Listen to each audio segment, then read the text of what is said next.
or satellite provider.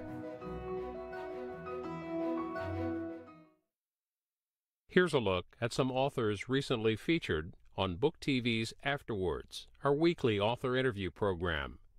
Lisa Servon reported on America's bank and credit system and how it affects the general public. Sylvia Terra discussed how our bodies react to fat. And Council on Foreign Relations President Richard Haass explored the challenges facing U.S. foreign policy. In the coming weeks on Afterwards, former chief of the New York Police Department's Internal Affairs Bureau, Charles Campisi, will describe his work investigating corruption in the police force. Washington Times columnist Bill Gertz will provide his thoughts on how the United States can outpace global competitors during the information age. New York Times correspondent Helene Cooper explores the life of Ellen Johnson Sirleaf, leader of the Liberian women's movement and the first democratically elected female president in African history. And this weekend, Rhode Island Senator Sheldon Whitehouse offers his thoughts on how legislative decisions are influenced by private businesses and special interest groups. Some of the elements of corporate influence have been around for quite a while. The extent to which corporate lobbying dominates in Congress, I think it's about 30-1 over everybody else by recent studies. That's probably been so since the 1970s. And the problem of regulatory capture in administrative agencies, in the regulatory agencies, where the regulated industry basically moves in and begins to exert control over the regulatory agency, has been around since Woodrow Wilson wrote about it. So some of this is a constant theme. The new things, I think, have been Citizens United and the entry of corporate power and the front groups that exert corporate power into our elections in such an amazingly dominant way. Afterwards airs on BookTV every Saturday at 10 p.m. and Sunday at 9 p.m. Eastern. You can watch all previous Afterwards programs on our website, booktv.org. And now, on BookTV, we're live with author and investigative journalist Annie Jacobsen. Ms. Jacobsen is the author of 4 books, including Area 51, The Pentagon's Brain, and the newly released Phenomena, The Secret History of the U.S. Government's Investigations into Extrasensory Perception and Psychokinesis. Annie Jacobsen, live on In Depth for the next 3 hours, starts now. Annie Jacobsen, let's start with some definitions. What is Area 51? Area 51 is that secret base out in Nevada where all kinds of mysterious things happen that you and I can talk about, and maybe we know what's going on out there, maybe we don't. Why is it called Area 51? Big debate. I believe it's called Area 51 because of the original project that went on out there in 1951. Information given to me by some of the sources that I interviewed at length for that book. But of course, everything about Area 51 is kind of a puzzle inside of a puzzle, so that's even debated. The actual origins, the original date, the origin story of Area 51. So 1951, what was going on? The Atomic Energy Commission was doing lots of nuclear testing out there in the middle of the desert, and they wanted to, keep what they were doing secret, and the CIA was kind of coming into existence with its programs, and the two merged in this idea of if you have a secret base inside of a secret place, you can do secret programs. So this was not a military operation, necessarily? Well, Area 51 has every organization you can imagine there over the decades. Military, intelligence community, Atomic Energy Commission. So everybody has their foot in Area 51, I think. What is Operation Paperclip? What was Operation Paperclip? Well, so I get the ideas of my books from the books I've written before. And when I was finishing up Area 51, I learned quite a bit about some Nazi scientists who were here working on programs. And I found this fascinating, in particular, a fellow by the name of Siegfried Kneemeyer, okay? Now, Kneemeyer was a very important Air Force technical intelligence person. And when he retired in the 70s, he was given the Defense Department's Distinguished Civilian Service Award. So that's kind of this incredibly high honor to get from the Pentagon. And when I looked into his past, I learned that he had been, during the war, during World War II, he had been one of the most important technical intelligence officers for Hermann Göring of the Luftwaffe. And he was given the highest award that you could be given there. And I thought, how does this happen? How do you work for one side and then work for the other side? And that is why I wrote Operation Paperclip. That was the springboard of that journey into that, narrative story. But what was Operation Paperclip? It was to bring Nazi scientists to the U.S., correct? Yes. After the war, we brought as many as 1,600 Nazi scientists to create our weapons programs. And, this is something that really brings up a lot of moral questions. And what I found most intriguing about writing that book as a journalist, perhaps with all my books, is trying to maintain this neutral position and looking at both sides of the argument. Because, many people will tell you Paperclip was imperative. We had to bring those Nazi scientists to the United States in order to beat back the Russians. Others will tell you, how could we have possibly brought these, Nazis here? Some of them were war criminals. There's, DOD weapons policy for you in a nutshell, i.e. extremely complicated and always, two sides of the argument. What is the Pentagon's brain? The Pentagon's brain, book number 3 for me. Okay, so that idea came from Paperclip when my editor, I was finishing up with Paperclip, and Wernher von Braun is probably the most famous Operation Paperclip scientist. Created our rocket program and then, really responsible for the Apollo program in many regards. And he was a Nazi scientist? He had been Hitler's rocket builder. V2s, V1s? Yes, yes. And my editor at Little Brown asked me, when I was finishing up Paperclip, what went on with von Braun in such and such a year? And I looked into it and found out that this was in 1957, that this new agency was emerging at the Pentagon, and it was called ARPA, the Advanced Research Projects Agency. We now know it as DARPA with a D for defense. But when they were beginning this organization, the query was, who's the best scientist in America to lead this program, to lead all of American, military technology in what's called blue sky research. And they chose von Braun. And he was interviewed for the job, but his caveat to take the job was, yes, I'll take it, but I need to bring 12 of my colleagues from the rocket program. And they were all former Nazis. So that was the dividing line for the Pentagon. They said no. And they passed on von Braun being DARPA's first director. And, but the way that it came about of calling it the Pentagon's brain was really realizing that the Defense Department is looking at the great minds. That's what they're concerned with. They want to know who will lead us in technology of the future. What are some of the things that have come out of DARPA? I mean, you name it. I mean, the most famous is, of course, the Internet, which was originally called the ARPANET. But technologies like GPS, laser weapons, there's no end to what the Pentagon produces. There's reason to say that artificial intelligence is a DARPA product, biotechnology. So there is the idea that this is important to think about. DARPA is the most powerful and most productive military science agency in the world. And so few people know about it. That's pretty much why I wrote the book in a nutshell, because it was like, how can this agency be so significant, kind of changing and shaping our world, if you will, and yet its public perception is close to zero.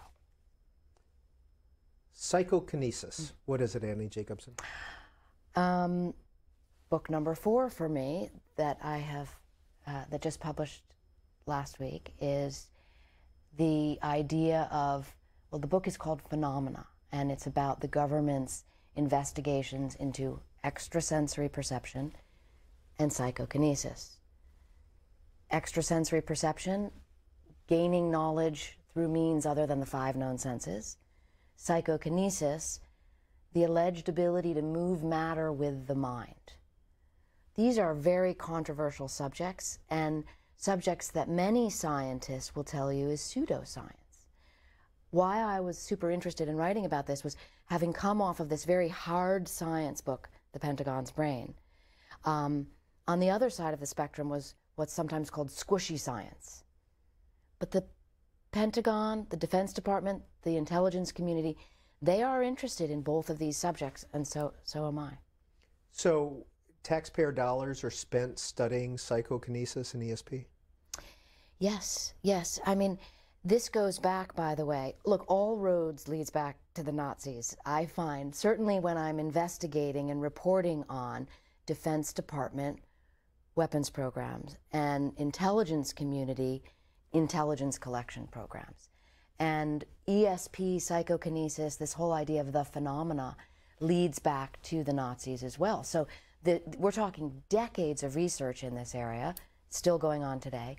But the original programs came from the idea that after the war, we had a intelligence collection unit called Operation Alsace. It actually began, you know, in the end, when the war was still going on.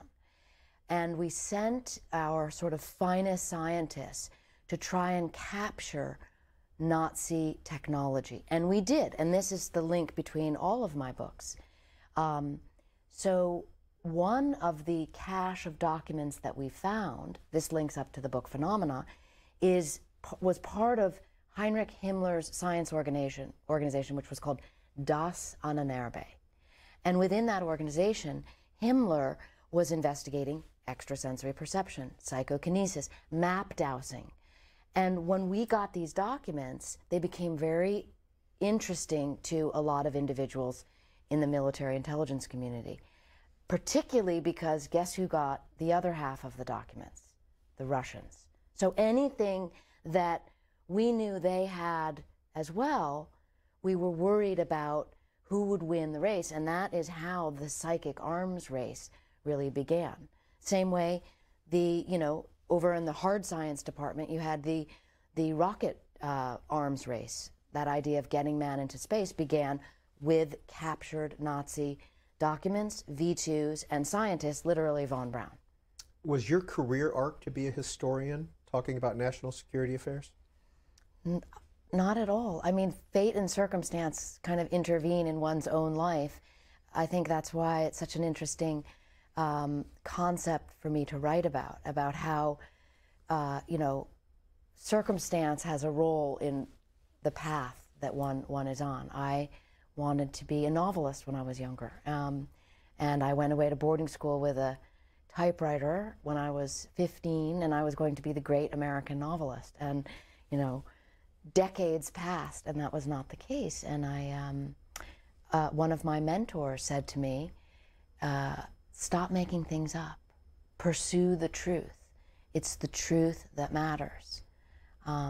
She also pointed out that I had a little difficulty following direction, and that if I worked with an editor at a newspaper or a magazine, I would, learn how to follow direction. And that was exactly what I did. It was extraordinarily helpful for me, and I tell anyone who's interested in, struggling with writing to do that, because if you're willing to take criticism about your work and work with very smart individuals who can help you, streamline your ideas and pull out what's really important and send you on other paths and suggest you interview different people, that becomes, I think, an enormously powerful journey when you bring other great minds into the mix to kind of direct you. And then you kind of wind up where you're headed. At least that's my experience. Well, Annie Jacobsen, how'd you get started on Area 51? Well, that was fate and circumstance intervening. I also think luck comes into play, And what was interesting writing the book on extrasensory perception and psychokinesis is a lot of a lot of the scientists who lean toward, let's say, the supernatural, talk about luck, and they talk about coincidence, and they say these fall into that category, believe it or not, of extrasensory perception. It's kind of intuition. It's a very squishy science concept to think about, but I like thinking about it, particularly because of this question that you brought up. So how does one get a lucky break, okay? You could say fortune favors the prepared mind. If you're always, reading and writing and thinking and working on subjects that are of interest to you, then circumstance intervenes and you are on your way. But specifically, with Area 51, I was at a dinner party seated next to a gentleman named Ed Lovick, who I had known for 5, 6, 7, 8, 9 years. He was sort of a distant family member, always under the impression that he was an aircraft designer, because I knew he worked for Lockheed. And he leaned over to me one day, this must have been 2007 or 8, and he said, "Boy, have I got an interesting story for you." At the time, I was reporting on terrorism. He said he was reading what I wrote and enjoyed reading it. So what was this interesting story, And he said, "The CIA just declassified my life's work. I invented stealth technology, or rather, I was the team, I was sort of the physicist that led the team. And this goes back to when Eisenhower was president." And so, as you can see, this is a remarkable lead for a reporter to get. I mean, I went to the CIA, and lo and behold, they had just declassified this aircraft program called Oxcart that took place out at Area 51. And so then I began to work with Lovick, talking to him about his role, the science and technology role in building this incredible aircraft. And I learned very quickly, there's a backstory to this backstory, and there's a lot of tangents that are super interesting, and they're all going to fall on the axis of Area 51. And that's how I got that idea for that book.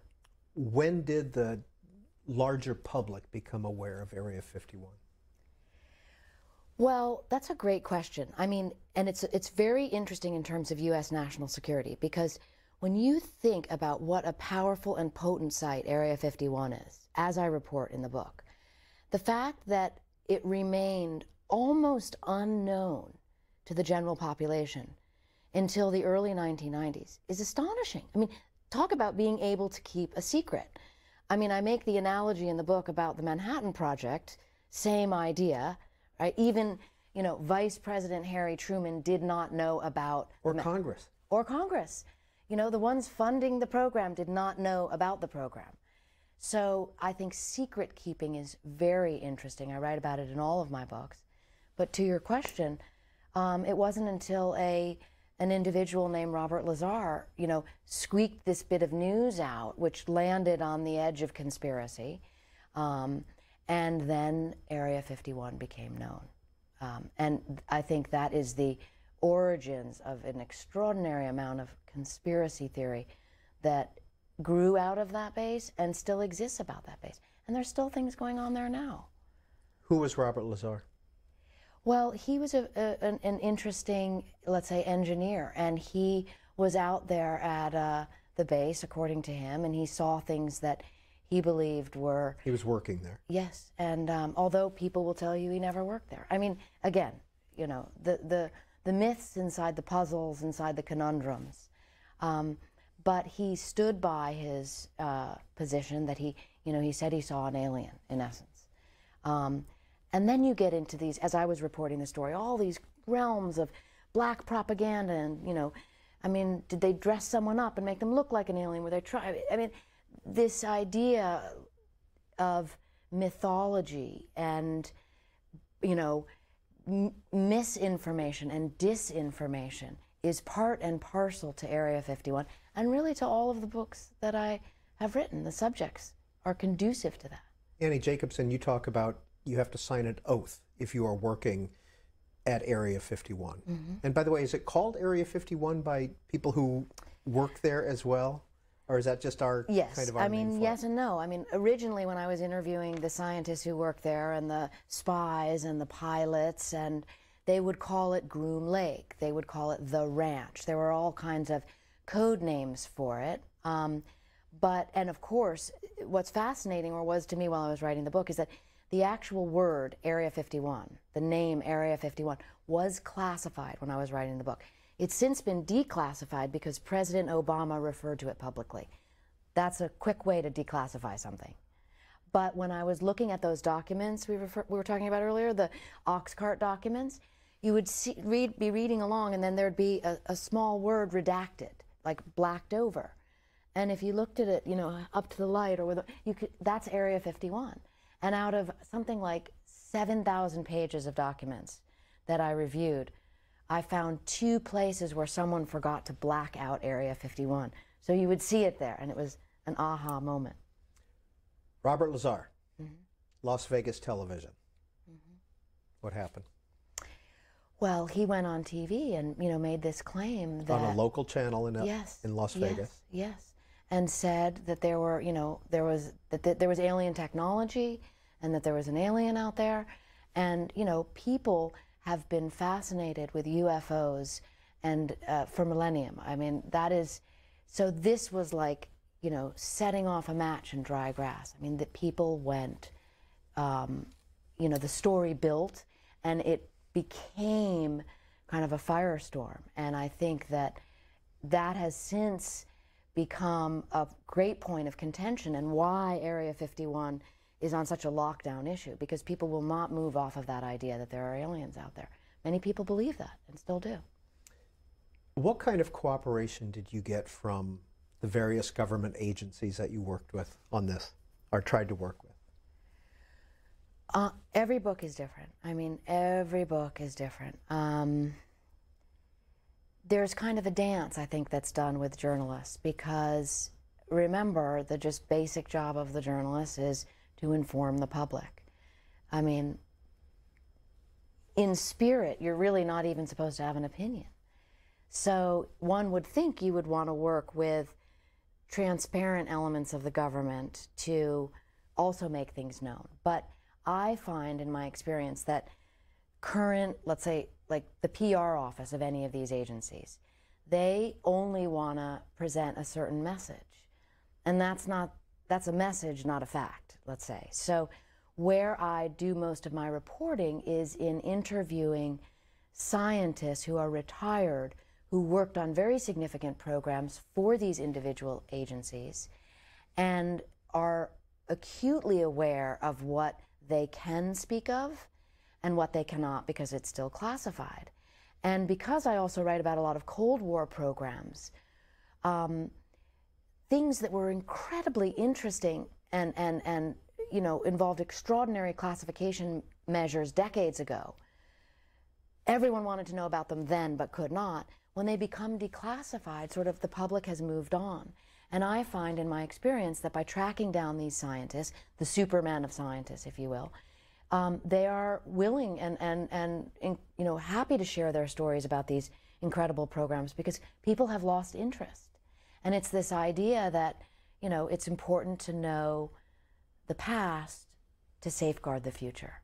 And that's the greatest joy, I think, with working with defense scientists who are dedicated patriots, who believe in what they did, but are also, especially as they get older, willing to share the pitfalls, the failures. And the press office of any given military or intelligence agency does not want to talk about failure, period. They only want to talk about success. And I think there's a danger in that. I mean, that's a theme going through all of my books. It's not to, you know, ridicule a failure, but rather to demonstrate that failure is part of success. But we must be very careful and, you know, about trying to cover up failures. How much of what goes on or did go on at Area 51 is still classified? I mean, if I...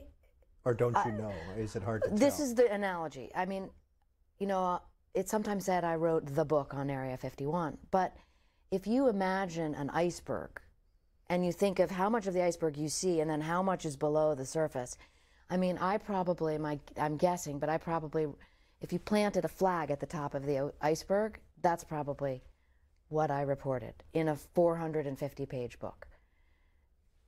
what has gone on there and what continues to go on boggles the mind. I mean, we could talk about, you know, tunnel technology for 3 more hours. Just when you think you have what's going on at Area 51, there are a lot of tunnel systems at that base, things that are going on there. When will those be declassified? These are the great mysteries. You know, I can't wait to write Area 52. Have you become a freedom of information request expert? Most definitely. I mean, my kids, I file so many FOIA requests that sometimes, you know, they often come in the mail, and they're usually those 8x10 envelopes, and they say in the corner, you know, NSA or DOD or, you know, CIA, and they're the thin envelopes because that means you open up one sheet of paper and it says request non-responsive, meaning, sorry, we couldn't find any information. Every now and then you get a bigger envelope, and that's sort of a great moment of joy. I mean, that's what happened with Phenomena. I came home one day and there was a thick manila packet from the Central Intelligence Agency. A FOIA request had been granted, and there were, you know, almost 1,000 pages of documents on these ESP and psychokinesis programs that became the basis of Phenomena. And that was super interesting. That's where I learned about, you know, that the Apollo astronaut Ed Mitchell was doing ESP tests going to the moon. I mean, the little details inside these documents are just priceless. Well, let's go to Phenomena then, Annie Jacobsen. You visited Edgar Mitchell, and first of all, tell us who he was, but you visited him in his last months of life. Yes. The way I got the idea to write Phenomena, sort of the spark, was researching Pentagon's brain. I was looking at the Apollo image library because so much of DARPA has to do with space. Okay, it was the launching point of the organization, and I found this image, and it shows an astronaut standing on the moon reading a document, and I thought, oh my God, this is an incredible image. You have advanced science, I mean, space travel, and, you know, proto-technology, writing, reading, in this one image. And I had to know what that astronaut was reading on the moon. First, I found out that it was Edgar Mitchell, Apollo 14. Sixth man to step on the moon. Yes. So I went to interview him at his home in Florida. And I asked him, what were you reading on the moon? And he said that he was reading a map. So, I mean, this gets even better. Man on the moon reading a map of the moon. Why was he reading the map? Because he was lost. And that, to me, is just a brilliant, beautiful concept. You know, it's so human, and it speaks to what we were just talking about with failures, right? How do you define failure? You have a program failure, but then you also have individual failure, and that often leads to people being lost or feeling like they're lost. And because I write narrative nonfiction, and because it's character-based, I care about the people I write about. I want to hear their story and how it becomes a metaphor for the bigger story. And so with Mitchell, when he told me the story of being lost on the moon, I was just, you know, it's remarkable. I mean, the brief version, I write it at length in Phenomena, but what he said was, so part of the Apollo 14 mission, and of course, keep in mind, Apollo 14 comes after Apollo 13, right? The failed moon mission, there was so much pressure on them to perform. And the geologists wanted them to go to Cone Crater and pull out samples, rock samples, and believed that these rock samples could perhaps reveal Earth's origins and the moon, right? I mean, what a concept. You can't have much more pressure on you. And so he and Alan Shepard, that was their mission. So they fly 240,000 miles to get to the moon. Mitchell was the pilot on the Antares lander. He lands within 87 feet of the target. And then they get lost locally, trying to find Cone Crater. I mean, it doesn't get more human. And they had to, you know, when they found out they were lost, and of course this speaks to many issues of perspective, you know, where do you think you are versus where are you really? In that airless environment, they became confused, and they told NASA, you can read all these transcripts, we're lost, we think we're here, we're there, NASA's trying to help them, the heart rates are going up. NASA gave them 30 more minutes, and they couldn't find their way to the crater, and they were told to go home, you know? And so hearing from Mitchell about this disappointment of going all the way there and missing what turned out to be the target by about 1,000 feet, you know, is just amazing. And he shared with me how disappointed he felt on the trip home from the moon. But looking out one of the 5 windows on that spacecraft, he had what he said was an epiphany. He looked out, and to him, he realized that man was more than he previously thought. So he became fascinated in that moment with the idea of consciousness, with the idea of man, what is man capable of? And that's why I think my new book, Phenomena, is really about the reaches of what can be known. Mitchell came home, quit NASA, divorced his wife, made all new friends, and began this trajectory into the world of ESP and psychokinesis. He suffered dearly because of it. Some say he got lost. That's not what Mitchell thinks. Why did he suffer? He was ridiculed. I mean, he was ridiculed. You cannot pull up any article on Ed Mitchell without kind of a snickering journalist pointing out that he conducted these ESP experiments on the way to and from the moon. And, you know, he suffered because of it. All of his colleagues were these hard scientists. He himself was. He has a PhD from MIT. But he had what is called a conversion moment. Again, another important theme in the book Phenomena. You have scientists, physicists, individuals who have these conversion moments when dealing with extrasensory perception, psychokinesis, and they become absolutely convinced of the reality of the phenomena, and they pursue it. You know, some pursue it to the gates of hell, as I write in the book, and others maintain a very scientific attitude toward it.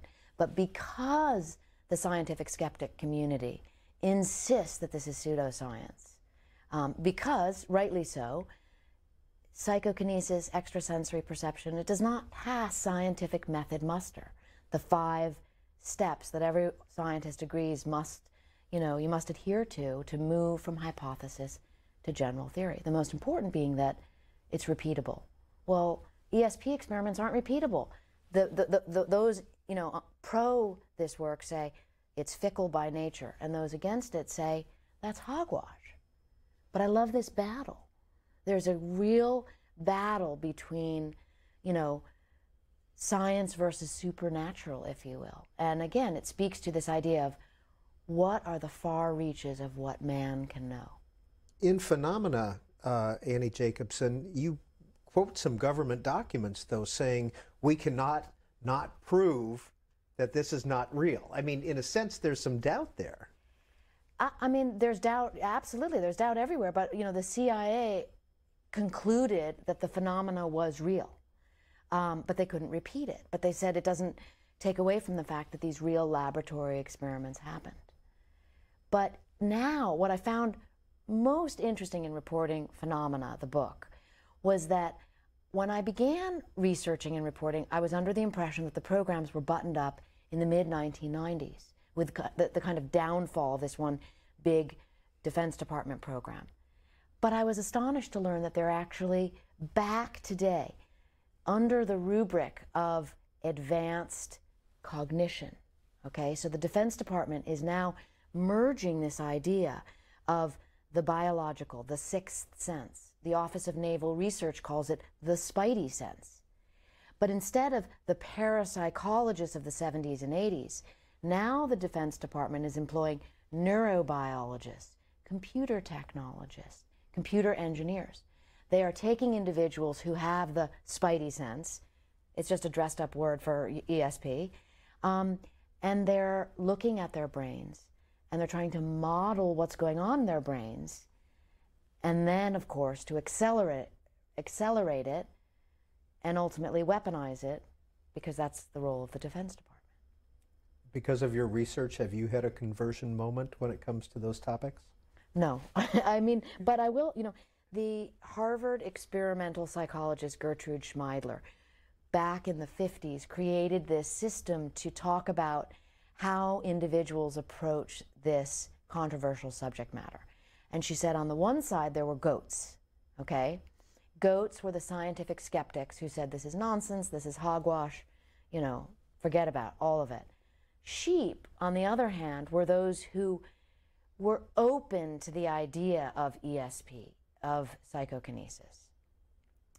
And I would say I began as the neutral journalist, but looking at many of these experiences, reporting, you know, looking at documents, declassified documents, and seeing what the Defense Department thinks, what the CIA thinks, talking to the scientists, talking to the physicists, talking to the psychics, I kind of shifted a little bit toward sheep. Like, I am open to the idea that it is unknown, that you know, the conclusions are not yet in. I really think that is the idea of the far reaches of what can be known. For me, it's wiser to lean sheep, to not discount, not throw out the baby with the bathwater, if you will. Are there aliens at Area 51? Let's go to it. Oh my goodness. I mean, that's right. That's what everyone, I mean. That's the first question you're always asked, isn't it? Certainly when talking about Area 51. I mean, so I interviewed, you know, 75 people for Area 51, all of whom had direct access to that base, all of whom went on record. One source remained anonymous with me because he gave me what was then, or what still is, according to him, classified information. He was an Atomic Energy Commission scientist. And he told me this shocking story in the end of the Area 51 book. You know, it takes up 12 pages at the end of the book, and it's what, you know, garners the most curiosity. And what he told me was that there was a program out there that he worked on, which was a black propaganda program, to create creatures that looked like aliens. And it involved human experimentation. And he was very parsimonious with the details, but he was very succinct with going on the record about this. And, you know, I interviewed him for over 100 hours. And by the way, stayed in contact with him after the book published, and continued to have discussions with him. And he sticks by that idea. So the read on Area 51, as I tell the story as he told it to me, is they were not aliens. This doesn't mean that there's not extraordinary material that continues to, you know, swirl around the cauldron about why his information is incorrect.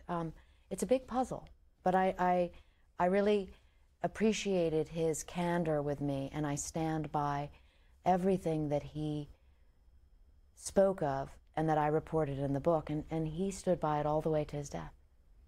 And welcome to Book TV on C-SPAN 2. This is our in-depth program. We have one author on, talk about his or her body of work, and this month it's author Annie Jacobsen.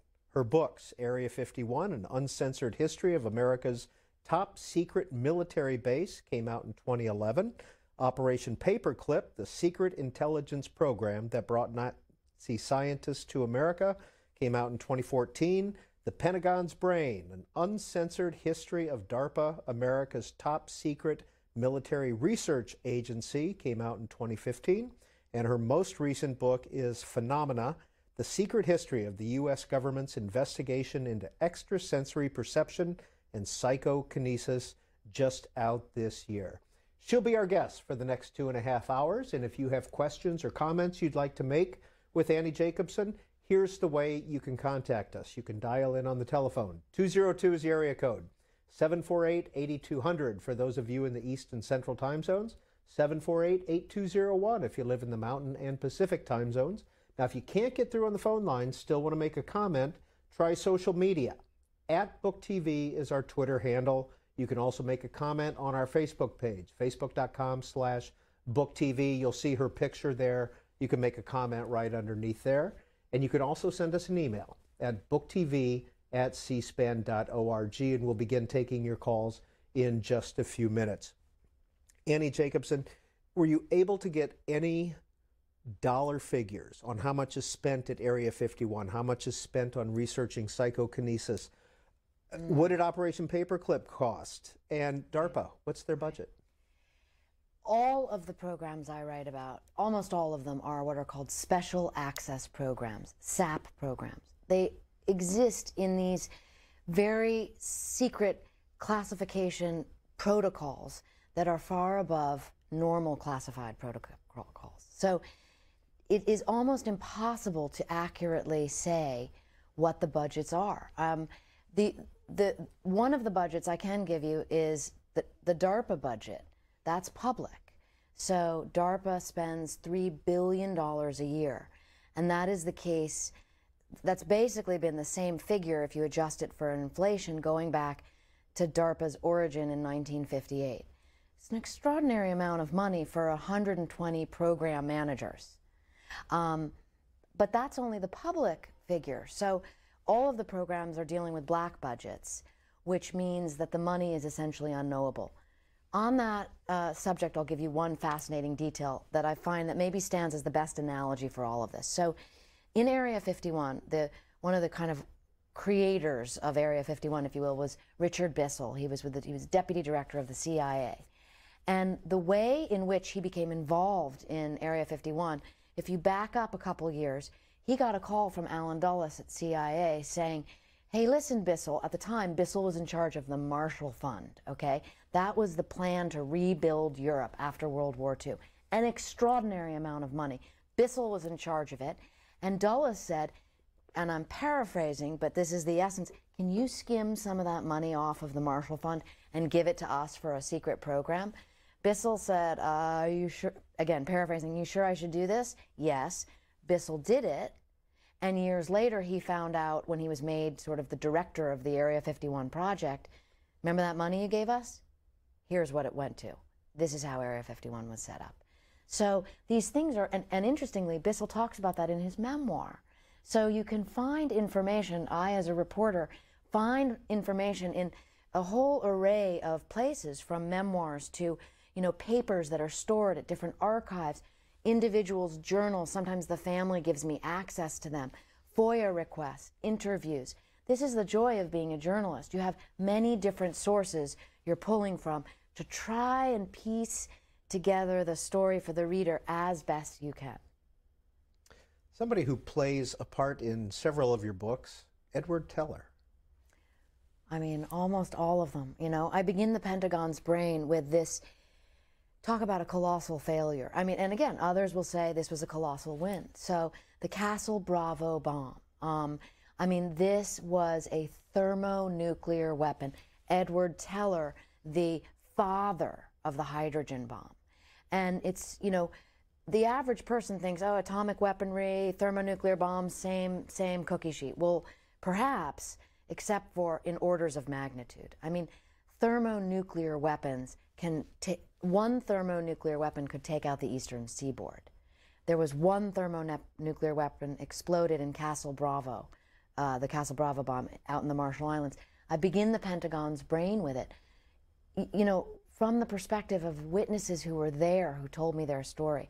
When I say colossal failure, it was supposed to be 6.5 megatons, but it went out of control. I mean, Teller's calculation and all the scientists working with him, they couldn't, predict the future. They couldn't predict their own science experiment. And instead, it was a runaway thermonuclear bomb, 15 megatons. I mean, just an astonishing amount of power, energy, and apocalyptic by its very nature. Well, he shows up in Area 51, and he shows up again in Pentagon's Brain and Operation Paperclip, the whole gamut. Yes. I mean, he's a super interesting character. I mean, many people, again, would say he had hubris and that he was trying to outdo his arch rival Oppenheimer, right? Other people will say he saved us from, Soviet invasion because, he pushed the idea of the development of the thermonuclear bomb, which some of his colleagues, by the way, called the evil thing, okay? They did not think, these are Manhattan Project scientists, they did not think it should be developed because it could end the world. Teller pushed for it and ultimately won. And he was also involved with SDI. Yes, I mean, he gets pulled into the program during the Reagan administration. I mean, and again, I've interviewed people who swear by his beneficence. And when I say that, I mean, because the Castle Bravo bomb, which was a secret program, no one even knew it went on at the time, you know, we found out later that the Russians were only, you know, literally months behind us in the development of their thermonuclear weapon.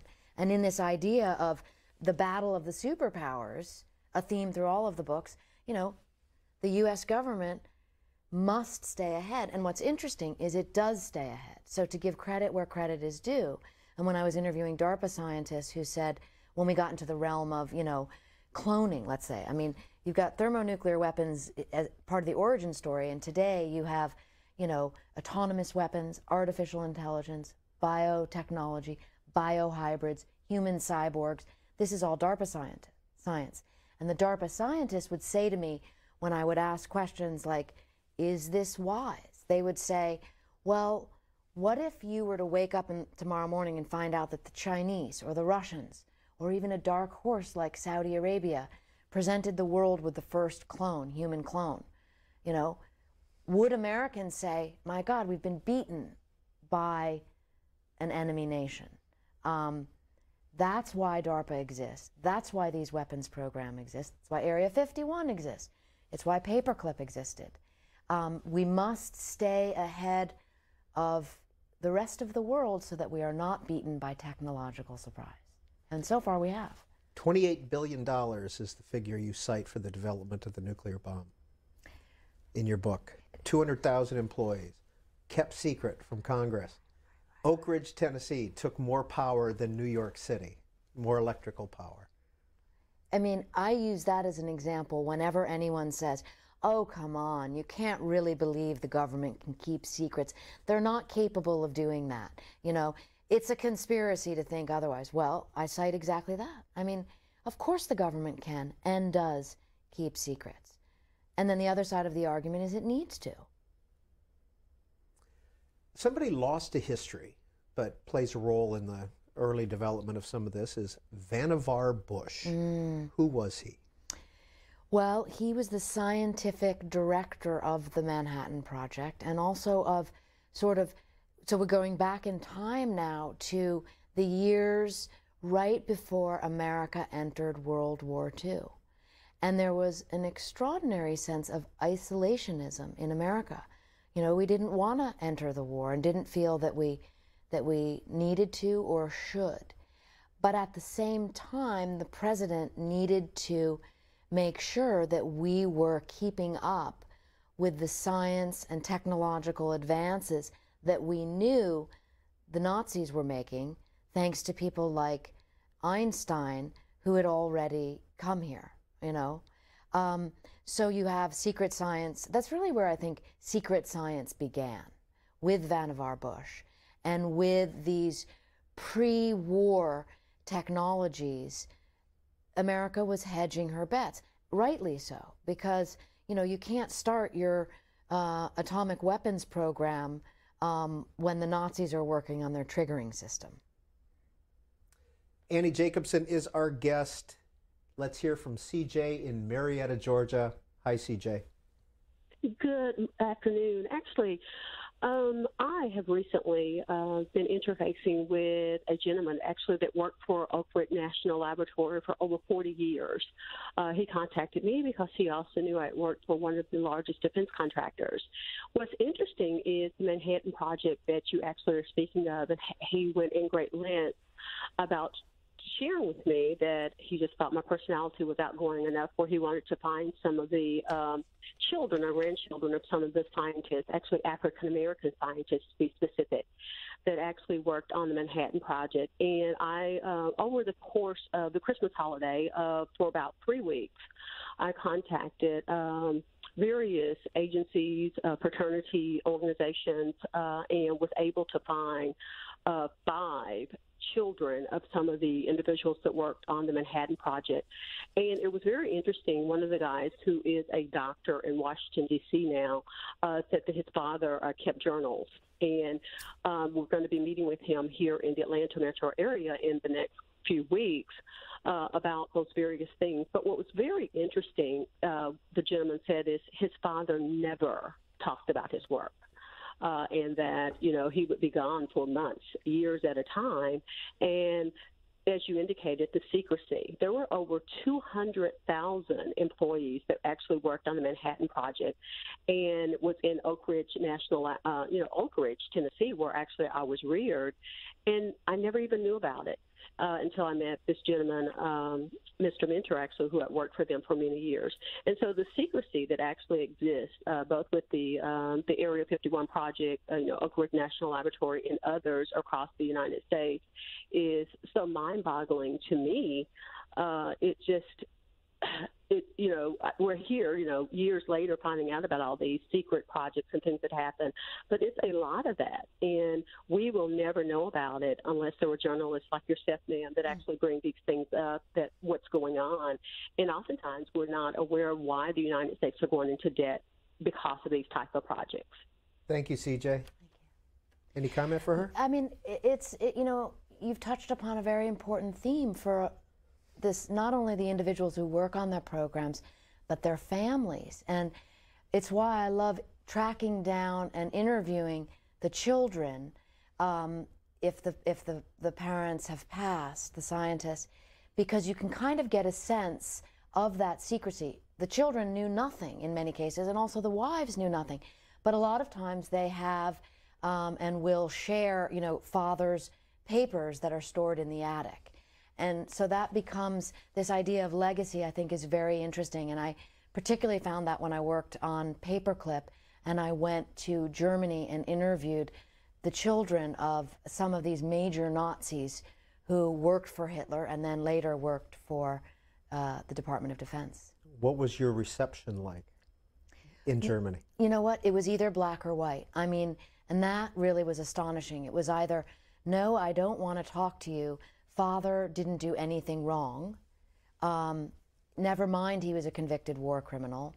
I'm speaking specifically about a convicted war criminal named Otto Ambros, who was Hitler's chemical weapons developer. And he was convicted of, as I write in Paperclip, he was convicted of mass murder, slavery, genocide, sent to Landsberg prison after the Nuremberg trials, and then was released by our U.S. High Commissioner, John McCloy, and went back into the world and then consulted for the Atomic Energy Commission. I mean, when I did track down his son and tried to interview him, he said, my father did nothing wrong, he was acquitted.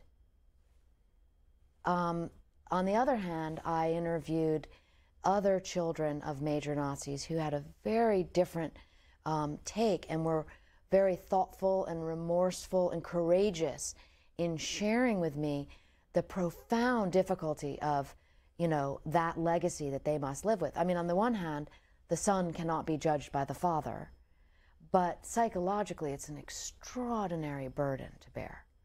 So interviewing people who were that forthcoming with me about, the complications of that legacy, I mean, I feel like that undergirds the book with significance that's deeply emotional. 1,600 Nazi scientists or so came over via Operation Paperclip. How deep did their tentacles go here in this country? I mean, they were in every weapons program that we were financing. There was a top Nazi. I mean, that's a gross generalization, but I think it is also very accurate, certainly from my reporting. I mean, in my book, I focus on 21 of the Nazis who I found to be extreme cases. Extreme meaning during the war, they worked directly with Hitler, Himmler, Speer. And so when you think about that then they were working for us, with us, that's real drama in there.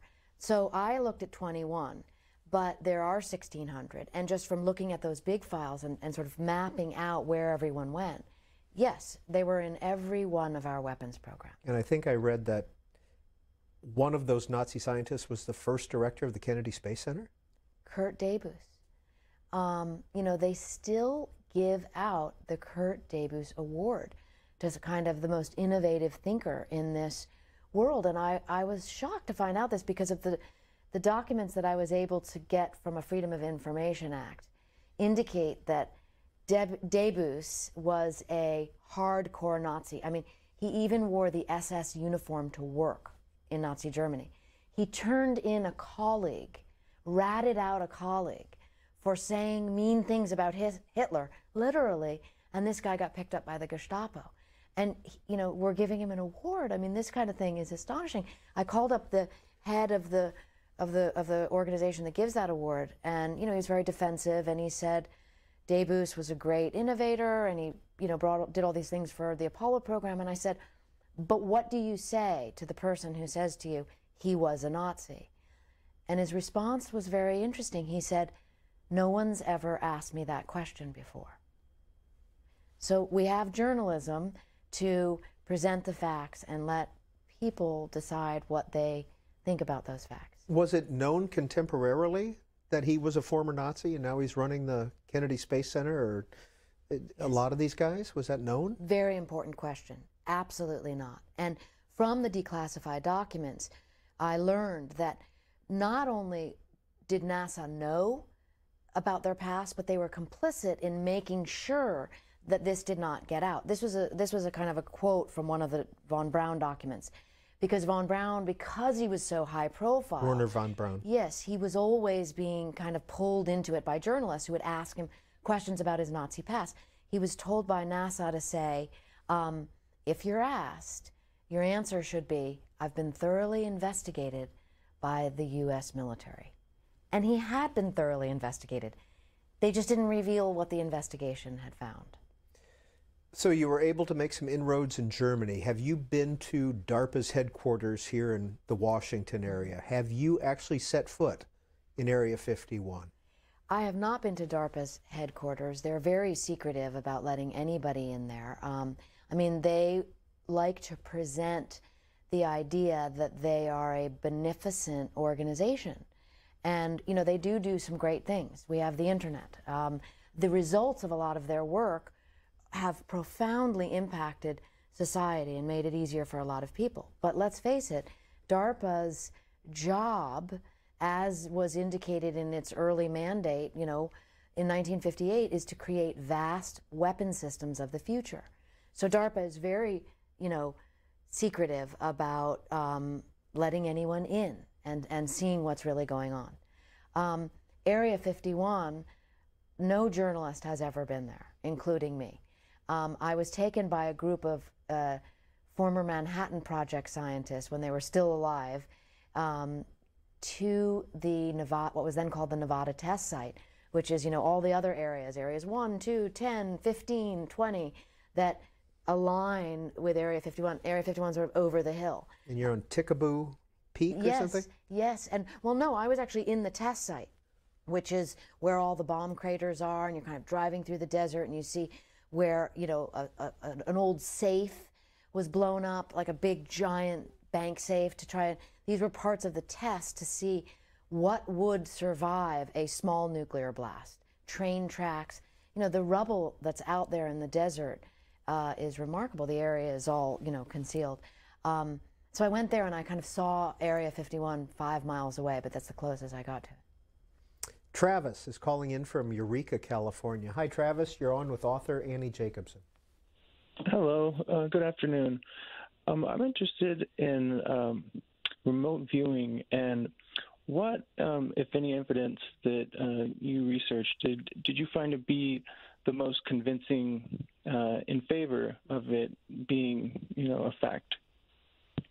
So thanks for the question. Remote viewing, for those who might not know, is another word for extrasensory perception. And it was a term created by the CIA in the 1970s to destigmatize the concept of ESP, the concept of psychics, of psychic functioning.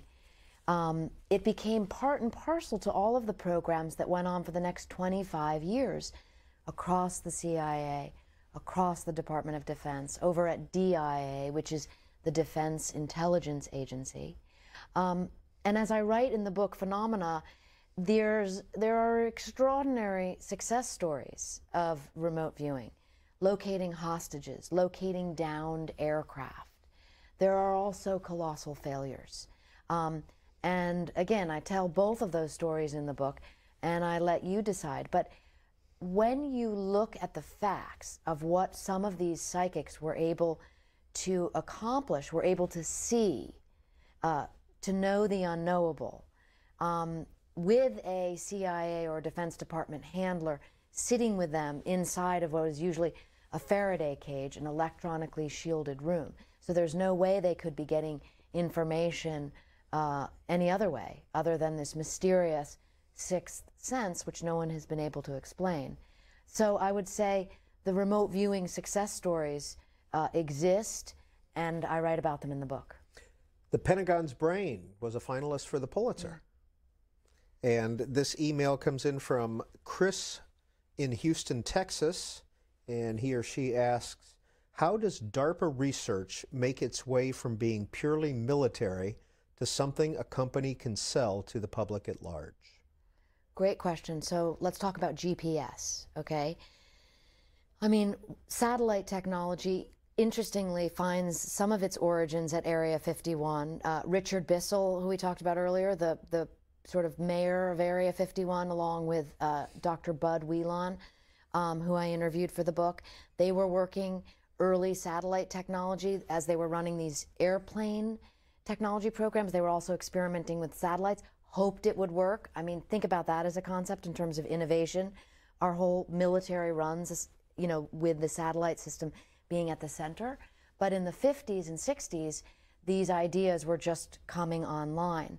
And there was a mandate over at the Defense Department to, you know, create what we now know as GPS through satellite technology. And it took decades to really come to fruition.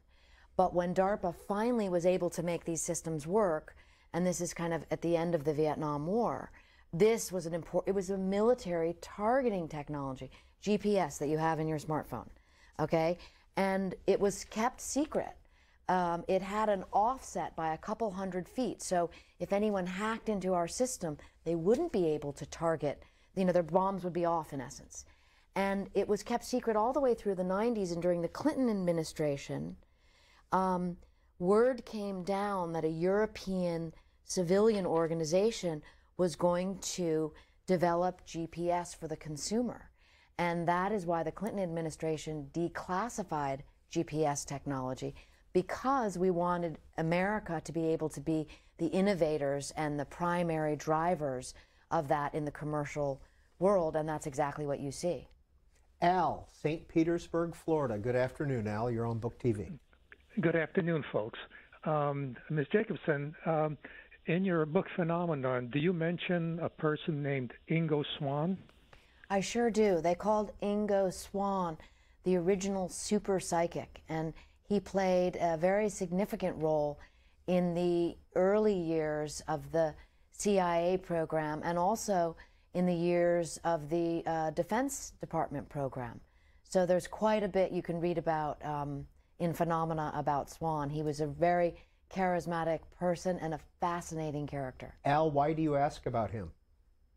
I hung out with him in California in '69 when I was a Scientologist. And that's one of my questions. Was anybody in Scientology taken seriously in the Phenomenon program? And Ingo Swann had contempt for the people who reached OT3 and other levels. He says, hell, I can do what cost you hundreds of thousands of dollars, you know, with my hands tied behind my back. The other thing, there's two other things I'd like to mention to you that might be interested in, and maybe some other time, not on this program, I could contact you if you're interested. But there is a study in the University of Virginia done about 30 years ago that that scientifically proves things that that tie in with what you're doing. It would be an extended conversation. I don't know if you want to have it now. Well, probably we don't have time now, Al, but we appreciate your calling in. I think you do have a website. We'll put that up on the screen if you wish to contact Annie Jacobsen. Go ahead. The Scientology question is very interesting. Of course, the intelligence community and the Defense Department were extremely anti-Scientologists. But you're absolutely correct that Ingo Swann and others in the program had been involved in Scientology. And it becomes a great point of contention, and it also there are some mysteries that remain. And I think the biggest mysteries that remain surround a psychic that worked at the same time as Ingo Swann for the CIA, and his name was Pat Price. And Pat Price sort of, he outperformed Ingo Swann in the psychic realm, if you will, because whereas Swann was incredibly gifted at describing, using his ESP talents, if you will, to describe situations narratively, colorfully, Pat Price could pull actual names, numbers, figures off of documents in classified facilities thousands of miles away. And he was so good at this that a number of security investigations, high-level investigations, came down on him because people could not possibly fathom how he could know what he did. He died in 1975 under very mysterious circumstances. Many conspiracies have arisen about what he died. One of them is that the Church of Scientology killed him.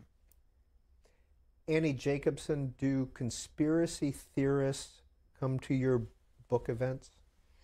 Oh yes, I mean, I did this great event with one of the scientific skeptics named Professor Michael Shermer at Caltech, and this was for the Area 51 book. And he filled this auditorium. I mean, it must have sat 400 people. And because it's in Pasadena, right near JPL, the Jet Propulsion Laboratory, it was sort of like half of the people in the room were these big brains from JPL, and the other half were conspiracy theorists. And, we had this lively, raucous debate, not just me asking questions, but then the questions started going back and forth, and sometimes they weren't questions, sometimes they were like shouting at one another. But I think these are all important readers to have, because I find that conspiracy theories often have roots in truth. And I write about this in every one of my books, where you have an alleged conspiracy theory, which is actually, part of a black propaganda campaign or a disinformation campaign. And again, I'm able to unearth these documents, have them declassified, and demonstrate that things are not always exactly as they seem. Would any of your 4 books exist were it not for the Cold War in Russia? No, no, no. They're all a product of that race, the arms race between the United States and the Soviet Union. And often China comes in. Pardon me, George, email. I believe Bob Lazar said that element 115 was the power source for the alien technology that he was trying to reverse engineer. Since then, element 115 has been synthesized and is apparently not possibly a credible power source. Any comment? A little too inside baseball for me. I interviewed Lazar for the book Area 51. I write about my interview with him. But what I think the caller or the individual is speaking to, the fact that these ideas, these mysteries, some would call them conspiracies, these are not going away. People continue to be interested because they feel that their questions have not been answered. And that, of course, speaks to this idea that we've been talking about transparency, government transparency.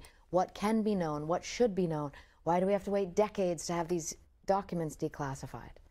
You also write about Janet Airlines. What is that?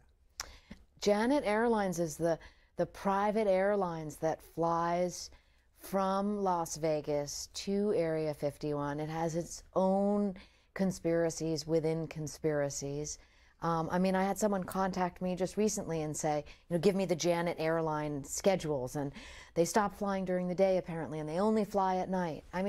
Again, these mysteries and conspiracies fold within one another, and they don't want to end. Why are they called Janet Airlines? And you described the interior and landing, what it's like there. Have you been on Janet Airlines? No, I have not been on Janet Airlines. All right.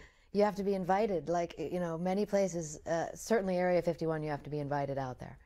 But what is interesting is, in all of my books, researching, you know, the supermen of, or interviewing the supermen of science, lo and behold, almost everybody says, oh, by the way, I read your Area 51 book, and I was out there. And then they tell me the little program that they were on. Dale Graff, one of the leading scientists in my new book, Phenomena, he was out at Area 51. And I said, Dale, that's incredible. Tell me, you know, what were you doing out there? I can't tell you. Let's hear from Joel in Eagle, Idaho. Hi, Joel. Hi, Peter. Hey, great program. My father was a B-29 pilot over in Tinian, where the Enola Gay took off. He never talked much about it, but he ended up at Bell Aircraft in Niagara Falls, New York. Now, there was a program there, ICBM program, and I can remember a picture of him and Werner von Braun. Eventually, Bell got into the X-1 and X-2 programs, but I never heard much about whatever happened to von Braun after he was at Bell. Bell was the Bell helicopter plant, of course. But what can you tell me about Werner von Braun and where he ended up and what he ended up doing? Thank you, sir. It's a great question. And there's another former Nazi general, Operation Paperclip scientist, who wound up at Bell, and that was Walter Dornberger. And I write about him in Operation Paperclip as well. So von Braun had an interesting trajectory. I mean, he worked all the way through the Apollo program and then retired and went into private enterprise. And then he was stricken with cancer and died. But, you know, von Braun comes up in every one of my books. There's a fascinating story where he loops in with in the book that I've just written, Phenomena, with Uri Geller, of all people, who, you know, was a CIA asset and who had the Defense Department very concerned with psychokinesis. So spoon bending, what Geller does, and many people tell you that he's a magician. The DOD did not think so. The CIA did not think so. And they were concerned that what Geller could do with psychokinesis was think of the delicate electronic system in an ICBM. They were concerned if Geller could bend a spoon with the tip of his finger, that using his mind, he could do the same, he could disrupt the electronic system. And so when he came to the United States, he met with Werner von Braun. And there's a photograph I have of the two of them in Phenomena. But von Braun was fascinated with Geller. Geller got von Braun's watch to stop, and he made this statement, like, I have no scientific explanation for how he did this. And Geller got an old desk calculator that von Braun had that had stopped working. Geller got it to start working just by touching it. And, you know, this mystified von Braun. And because he was such a powerful figure in the science community, it raised a lot of eyebrows that von Braun was, you know, taken with Geller. We had on this program a year or two back Jonathan Ronson, John Ronson, who The Men Who Stare at Goats. Does that tie into some of the things that you write about in Phenomena? It does. I mean, that's the remote viewing program. And one of the things that I demonstrate, you know, over time happened with the Phenomena program was that the CIA was under the impression that this talent, okay, which was still in the hypothesis stage, this, you know, let's call it enhanced intuition or enhanced perception. The CIA doctors believed that it's biological, that it's individualistic, that, use the Mozart analogy. Think of how I know I cannot sing in the shower, and then you listen to Mozart's amazing music, and, you know, wow, that's different, that's biology, okay? That's the metaphor that the CIA used because they believed that individual people, Ingo Swann, Pat Price, Uri Geller, had some kind of extraordinary gift that the rest of us didn't. The Defense Department took a different approach. They believed that soldiers could be trained to become psychic. And grave problems arose because the CIA advised against this. The Defense Department pursued it, and it led to a lot of problems within these programs, because in many cases you had soldiers, trying to be psychic and having very little success. And at the same time, you had individual people who were actually psychic, if you will, working on these programs and having success. And it created a catch-22, because the Defense Department didn't want to believe that people were psychic because it flew in the face of science. A lot of corporations are involved in a lot of your books and a lot of this work. The RAND Corporation, Raytheon, Vannevar Bush, Yes. I believe, was a founder of Yep. the Raytheon Corporation. A lot of money to be made on these projects? This is a very important subject, defense contracting. It speaks to what Eisenhower said on his farewell speech about the military-industrial complex. And the warning area that I saw was when I was reporting the Pentagon's brain. And I learned that the Jason scientists, okay, so now if you want to talk conspiracy, the Jason scientists come up in all the world of conspiracy. Who are the Jasons? So they are allegedly this, before I interviewed a lot of the Jasons, one idea is that they're kind of the Illuminati of the defense science world. So I interviewed Marvin Goldberger, who everyone calls Murph, right before he died, who was the founder of the Jasons and worked on many of these DARPA projects for decades. And the Jason scientists, what I found to be most interesting was they were full-time professors, at the great universities across America, and part-time defense scientists. So they would get together in the summers and solve for DARPA whatever conundrums DARPA was facing. They were called the Supermen of Science. And what I learned in the recent era, in the modern era, is there has been a shift. And the Defense Department, DARPA in particular, has kind of moved the Jason scientists to the side. They still consult, but they're not as important, I was told. And what is important now in terms of setting policy and making decisions about what science projects will be pursued in the future is an organization inside the Pentagon called the Defense Science Board, the DSB. And as I write very specifically in the Pentagon's brain, if you look at the individuals who are on the Defense Science Board, they are almost all full-time defense contractors. They are not part-time defense scientists.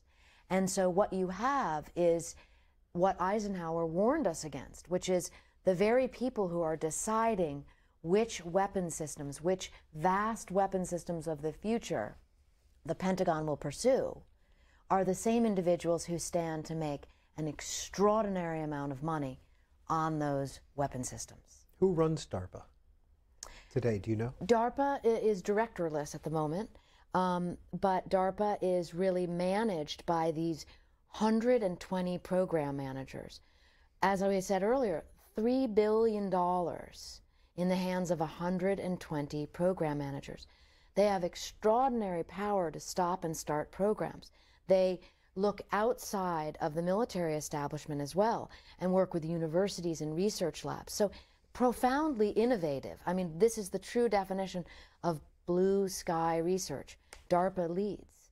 The question is, do we like where they're leading us? And the answer is, you don't have a need to know about that, because most of the really intense programs that DARPA is working on, artificial intelligence, autonomous weapons, these are classified programs. Jake in West Hollywood, California, thanks for holding. You're on with author Annie Jacobsen. Hi, thanks for taking my call. I was just wondering, you're talking about money now. Is there any mechanism by which the United States gets money from the companies that use DARPA's innovations? Because I know if you read the biography of Steve Jobs or Bill Gates or any of these people, they always have a stop-off at DARPA. I know DARPA developed the screen for the smartphones, things like that. Yes. So are we making deals where we get paid for that stuff? Thank you. Well, the way the money flows from DARPA is it flows out of DARPA into the hands of the laboratories that are developing the weapons programs. So yes, you know, if Apple has a product that DARPA wants to develop, they would be paid. Does that answer the question?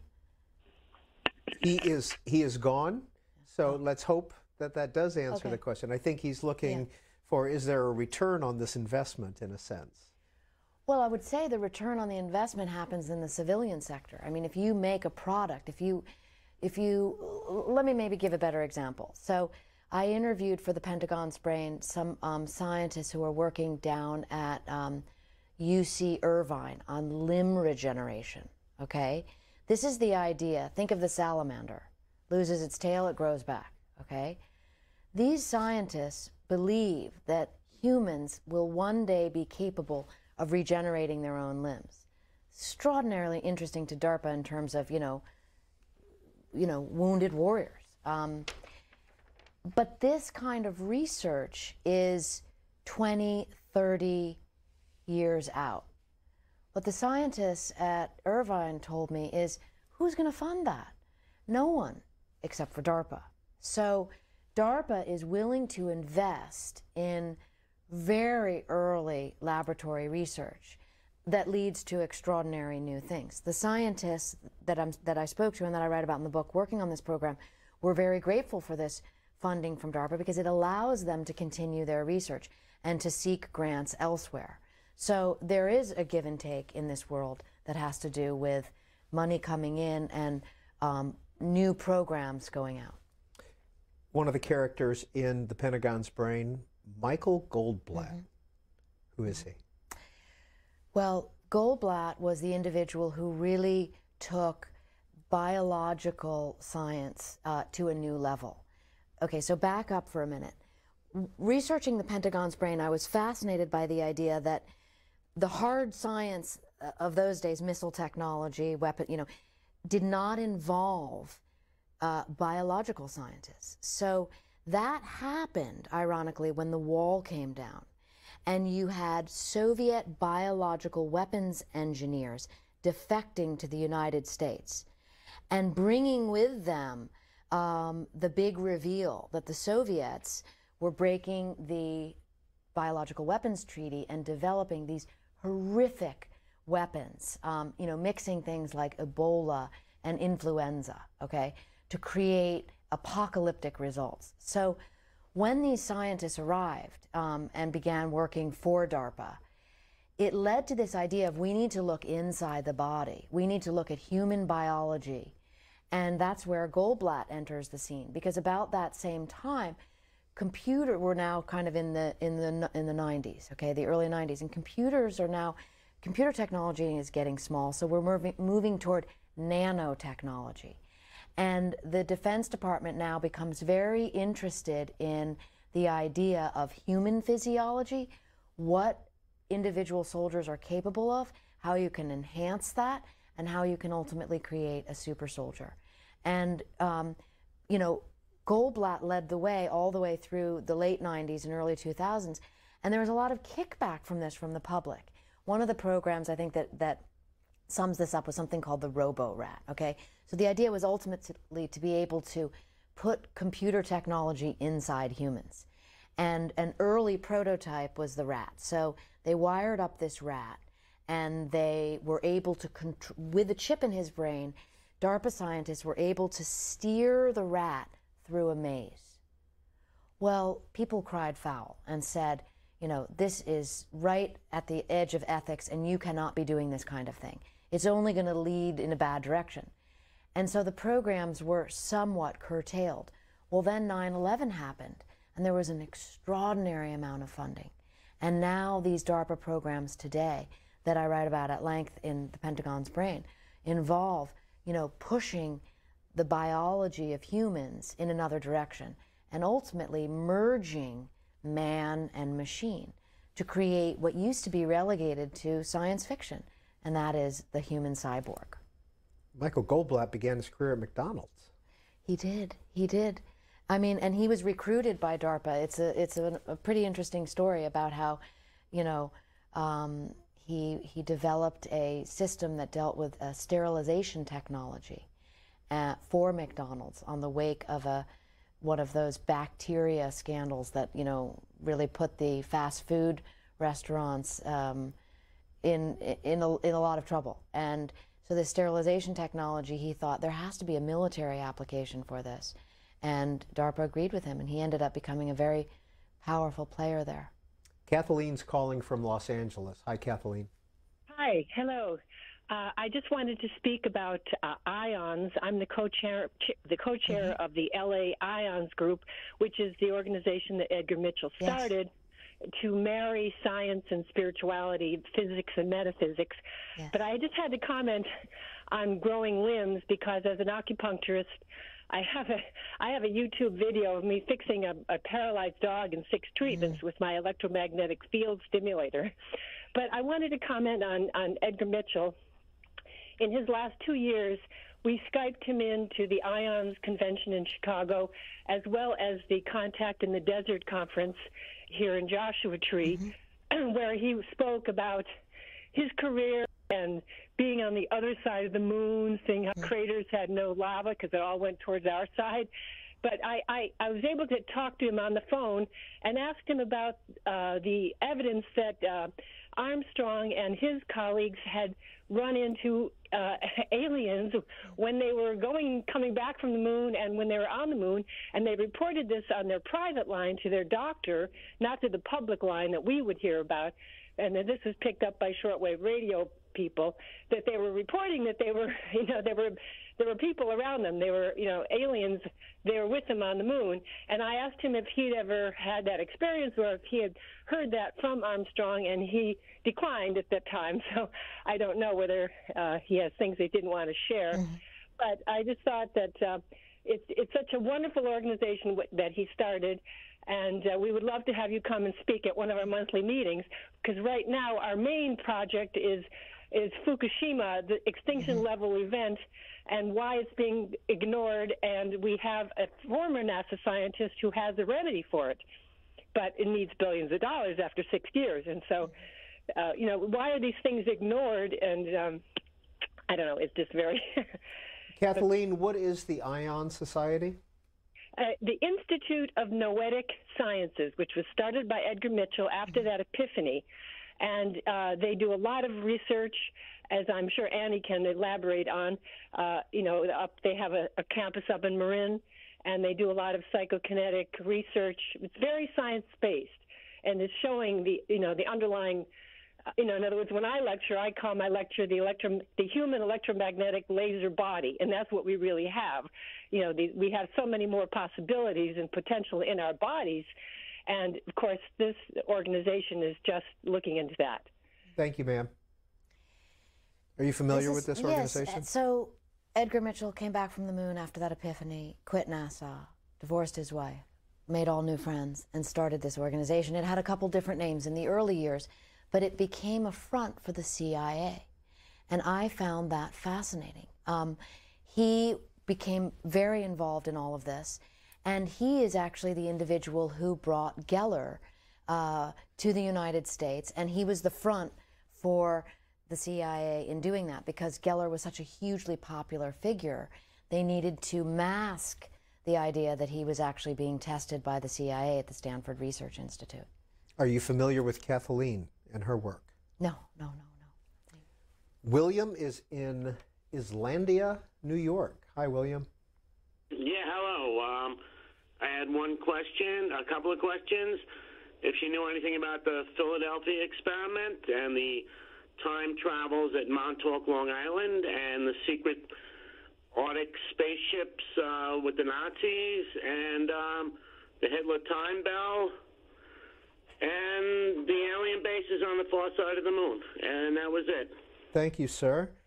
Yeah. Annie Jacobsen, any response for him? So we've talked a lot about conspiracies and how they kind of weave their way through this.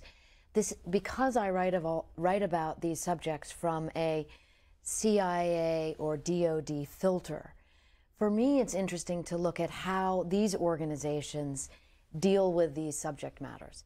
And usually it creates great problems. So because for example, in the book Phenomena, if you're prone to ESP, if you're prone to psychokinesis, for a lot of these individuals, that leads to other ideas that are along the lines of what the caller was talking about. And as I report in the book, it became a real problem at DoD because they didn't know how to set ground rules. Like, you can think and talk about aliens, but it has to occur at home, outside of the military environment. And instead, you had a couple of these individuals, these soldiers, who were using government time, government money, to conduct their own experiments using remote viewing, using ESP, to try to, do all these sort of ideas that the caller's talking about and locate aliens around the world. And the declassified documents on this are fascinating because DoD did not know how to put a lid on this because they were concerned, I don't know if it was upsetting people or they just didn't. And so it created a colossal problem, and ultimately it kind of led to the downfall of the program. Harry, Stevensville, Montana, email, 2 questions. Are you aware of magicians, both retired and working, that actively debunk paranormal phenomena for the benefit of the public at large? Yes, and I write about them in the book because in Phenomena. In Phenomena, because it's important to address both sides of the aisle on this issue.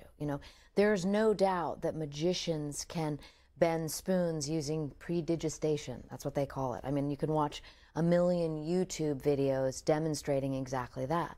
The question is whether or not Uri Geller or someone like him can bend a spoon not using a magic trick. And I write at length about that debate, that battle. That is science versus supernatural at its heart.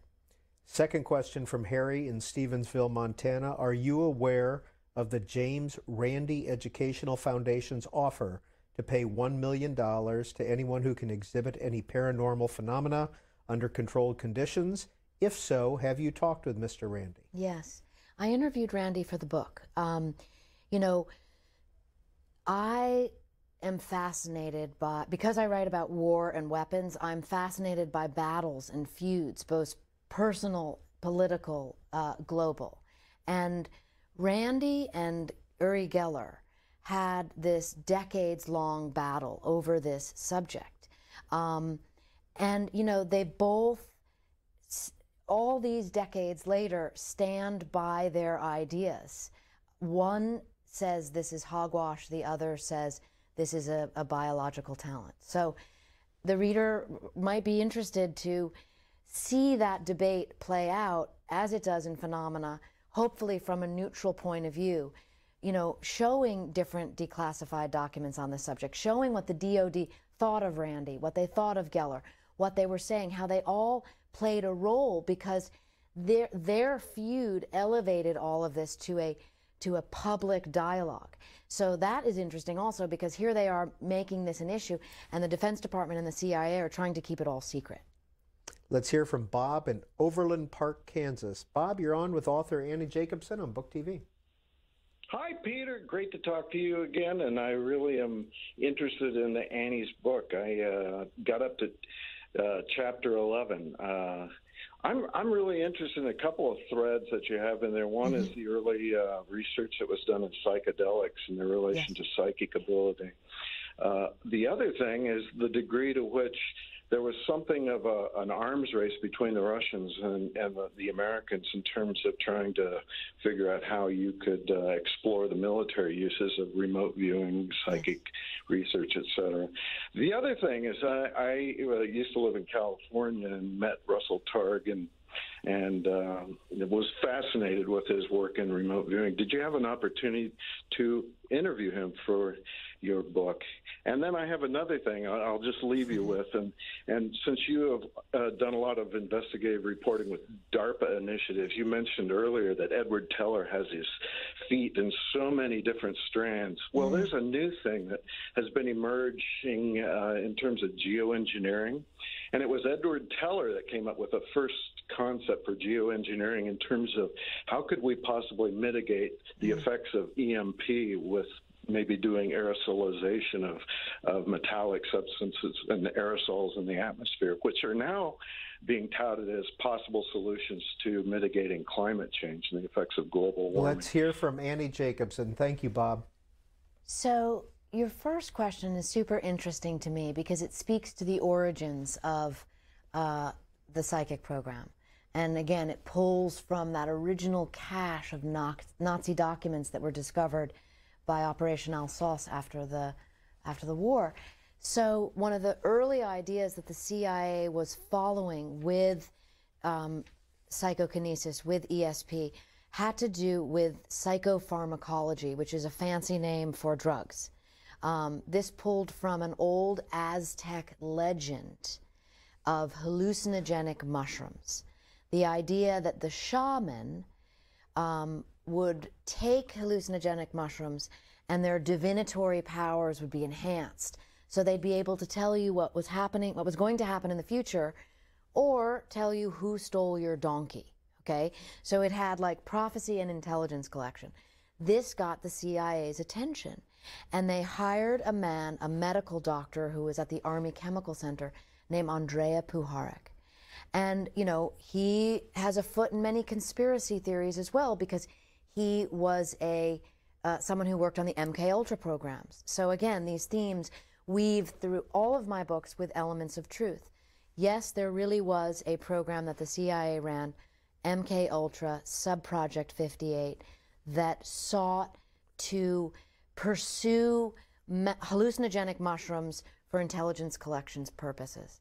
One of the details I found fascinating on this subject was that the CIA sent one of its scientists to this is in 1953, to one of the largest mushroom growers in America, made a secret deal with them, and said, you know, and the plan was, didn't reveal to the mushroom grower, but that we were going to find these hallucinogenic mushrooms in Mexico and then bring them back to the United States and farm them and do all these, you know, the volume of the experiments that the CIA intended seemed pretty significant based on these documents. But of course, the program, the scientist who led this mission, he was, of all things, a banker from J.P. Morgan named Wasson. And after he came back from Mexico with these hallucinogenic mushrooms, he wrote a huge magazine article about it in Time magazine, and blew the cover on the program, so the CIA's mushroom program fell by the wayside. It seems that when you start pulling a thread in one of your stories or in one topic you're researching, all of a sudden there's 100 threads that you have to pull out here. And you must be careful of the rabbit hole because you do go down a lot of tunnels, and I think also it's important to realize that some of these programs dead end, and they really do dead end, or they end. Others have different incantations or get rebooted and rebranded like the psychic programs of today. Annie Jacobsen has 4 books out. Area 51, An Uncensored History of America's Top Military Base, came out in 2011. Operation Paperclip, the secret intelligence program that brought Nazi scientists to America, 2014. The Pentagon's Brain, a finalist for the Pulitzer. An Uncensored History of DARPA, America's top secret military research agency, came out in 2015. And Phenomena is her newest, The Secret History of the U.S. Government's Investigations into Extrasensory Perception and Psychokinesis. And Dr. Martin Jacobsen, any relation to you? I'm curious about her approach to writing. How does she get so much done? 4 books in 6 years is an amazing achievement, especially given the difficulties she has mentioned with some of her sources. How does she schedule her work? What advice she might offer to other writers? Thank you for that question. That's one that's near and dear to my heart, which has to do with process.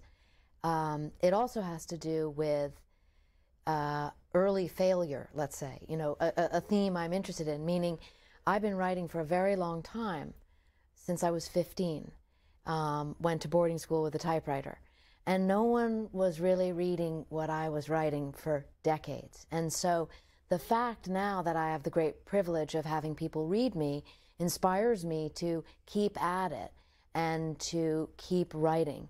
And I encourage anyone who is writing to continue, you know, to sort of follow that idea, because I think the only failure is quitting. So if you just keep at it, you know, how do I schedule my writing? I mean, I write full time, and I'm always thinking about what I'm writing and why I'm writing it, and looking at what's happening in the current climate of the world, and trying to balance out what are really the concerns that we want to be thinking about today, and filtering that back to where did a lot of these problems come from and where are the solutions.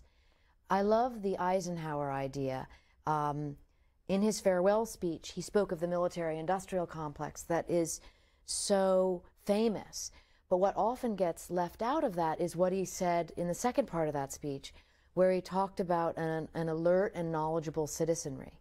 And he said that that is how you balance security and liberty. What a simple idea, just being alert and knowledgeable. And that's how I approach all of my books.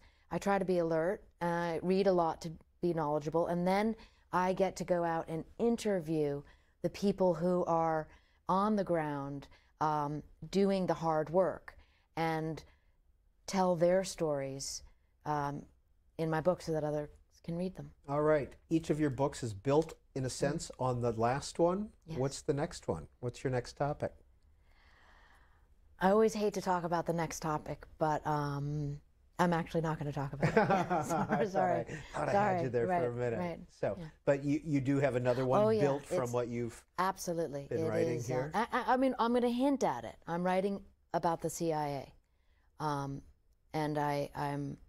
it's a really interesting new story. Do you write at home and do you write offline?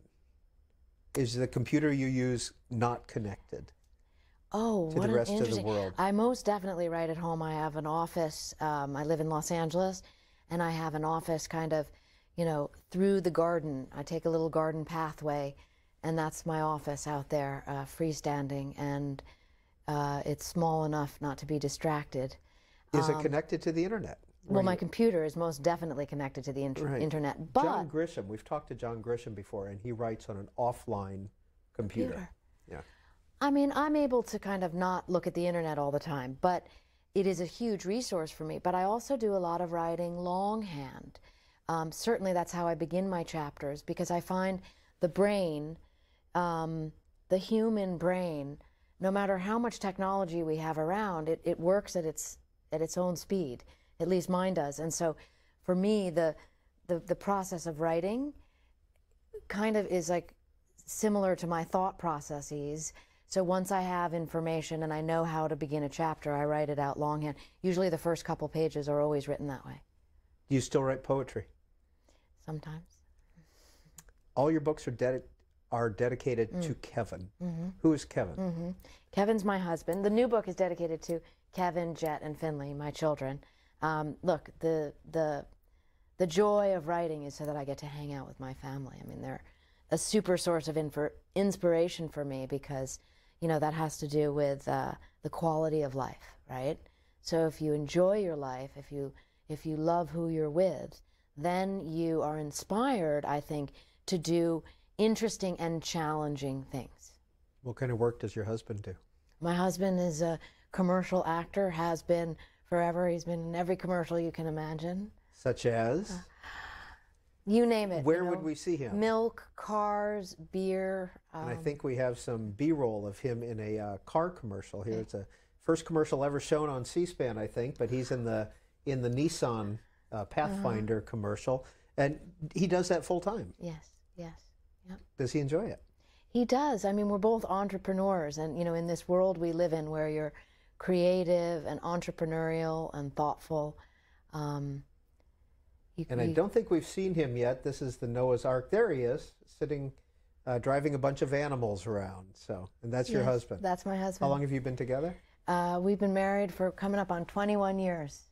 Well, Annie Jacobsen is our guest, and we are going to continue our conversation in just a minute after we look at some of the things that have influenced her and some of her favorite writers.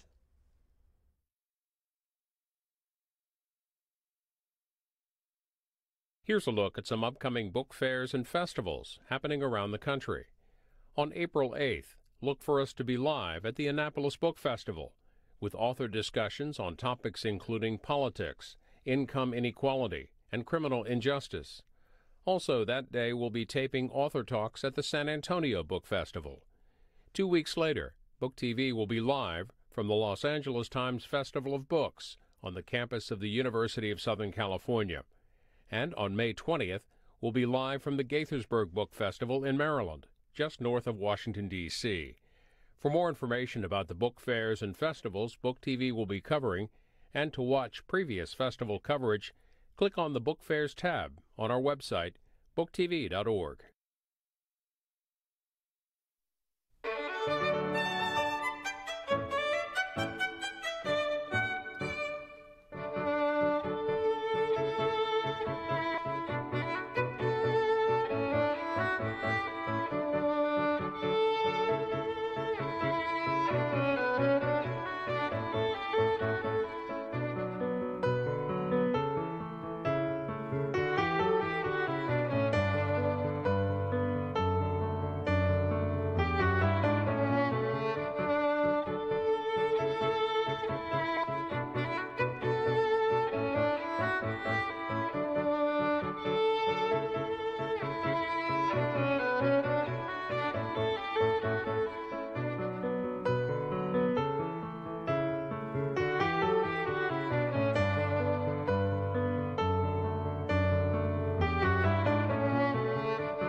BookTV tapes hundreds of author programs throughout the country all year long. Here's a look at some of the events we'll be covering this week. Monday, we'll be in the nation's capital at Busboys and Poets, where former policy advisor and speechwriter for President Bill Clinton, Eric Liu, will share his strategies on how citizens can become empowered. Tuesday, we're back in Washington at the Brookings Institution for Vanessa Williamson's talk on Americans' attitudes towards taxes. Also that evening, we'll be in Fort Myers, Florida, to hear former Florida Congressman Trey Radel discuss what led him to resign from the U.S. House of Representatives. Wednesday, we're off to the Kansas City Public Library, where David Nichols will talk about President Dwight Eisenhower's underground campaign against Senator Joseph McCarthy. That same night, we'll be at the Thurber House in Columbus, Ohio, for former CIA officer Nicholas Reynolds' talk on Ernest Hemingway's connections to Soviet and U.S. intelligence services. And next Saturday, we'll be live at the 15th Annual Annapolis Book Festival in Maryland's state capital, with discussions on criminal justice, income inequality, and terrorism and intelligence, featuring former director of the CIA and the National Security Agency, Michael Hayden. That's a look at some of the programs BookTV will be covering this week. Many of these events are open to the public. Look for them to air in the near future on BookTV on C-SPAN 2. Here's a look at some upcoming book fairs and festivals happening around the country. On April 8th, look for us to be live at the Annapolis Book Festival with author discussions on topics including politics, income inequality, and criminal injustice. Also, that day we'll be taping author talks at the San Antonio Book Festival. 2 weeks later, BookTV will be live from the Los Angeles Times Festival of Books on the campus of the University of Southern California. And on May 20th, we'll be live from the Gaithersburg Book Festival in Maryland, just north of Washington, D.C. For more information about the book fairs and festivals BookTV will be covering, and to watch previous festival coverage, click on the Book Fairs tab on our website, booktv.org. Annie Jacobsen, you say that you are reading or have read The Lost City of the Monkey God by Douglas Preston. What is that? It's a book about an archaeological quest. I mean, I love quest stories. I think that they're part and parcel to human nature. They always bring in the idea of success and failure, and then also this idea of who are we and where did we come from? I mean, the more we learn about the past, I think it gives us ideas about the future, about where we're going, which takes me back to phenomena, the reaches of what can be known. I'm always fascinated when we have this is the way the world was, and then, oh, archaeology reveals, actually, it was a little different. Do you think DARPA knew cell phone technology 30 years ago was going to be, or 40 or 50 years ago when it was first founded? That's a great question. I mean, I think maybe it goes all the way back to John von Neumann, who I write about in The Pentagon's Brain. I call him the original Pentagon's Brain. And he was kind of the inventor of the first computer that contained its own instructions. We're talking in the 1940s now, in the basement of the Princeton Institute for Advanced Study, where Einstein was. Von Neumann created this computer he called the Maniac. It was essentially like a giant calculator. But what was interesting, so when you ask, like, where are we now, I go back to that because for this reason. This is an amazing anecdote. Von Neumann was so smart. I mean, he was a polymath. And he built this computer, and originally, we're like in 1947 now, his assistants, he would try to beat the computer at a numerical calculation. And his assistants would feed him the calculations, and he would compute them in his brain, and he was able to beat the computer originally. And then one day, in the late 1940s, the computer beat von Neumann. And really, it's this profound moment. And right then and there, von Neumann said that he believed that one day computers would be able to think, that idea of sentience. So that's like really looking far off. And what we have today in the smartphone, you know, pulls back to that origin story. I mean, in the smartphone, iPhone's first generation smartphone had more technology than NASA had, more computer technology than NASA had when it sent Ed Mitchell to the moon. Think about that. Who's thinking about the future? Certainly someone like John von Neumann, certainly almost all of the scientists that DARPA employs. John von Neumann, Vannevar Bush, J.C.R. Licklider. These are not names that we know today. Licklider, again, he's called the Johnny Appleseed of the internet because he did plant the first seeds. He was a DARPA scientist called upon in the JFK era, to do something about what's called C2 in military jingo, command and control, okay? So think of technology. We're talking about the iPhone. Go back to 1962, JFK looking at a red phone, right? The red phone. That's the phone that if you think there's a nuclear strike, you have to call Khrushchev, okay? And that think about the dialing capacity on a rotary phone. And DARPA was brought on board to try and speed that up using computers. I mean, at the time, computers were the size of a room. So Licklider was brought in to speed up this C2 process.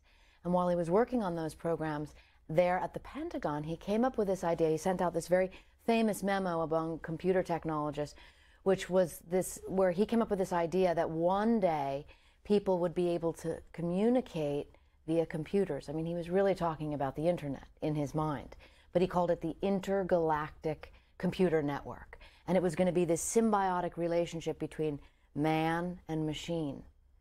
He planted those original seeds for the ARPANET. He left, and many capable people took over and built the internet. And then you have this today linking up to that technology in our phones. So what man is capable of thinking about is astonishing. What are the reaches of what we can know? What will we know next? You're also reading Neil Gaiman's Norse mythology. Why? Yes. Well, that has to do with my husband's Norwegian, so my kids are Norwegian. And also, you know, I love myths. I mean, I love the idea of storytelling. I love archetypes. Carl Jung plays a role in my new book, Phenomena, for that reason. The archetypes of the unconscious, you know. These are basic tenets of narrative storytelling. And they're also basic tenets, I think, of how people live their lives, how they strive, what they strive for. Do they want to be the hero, you know?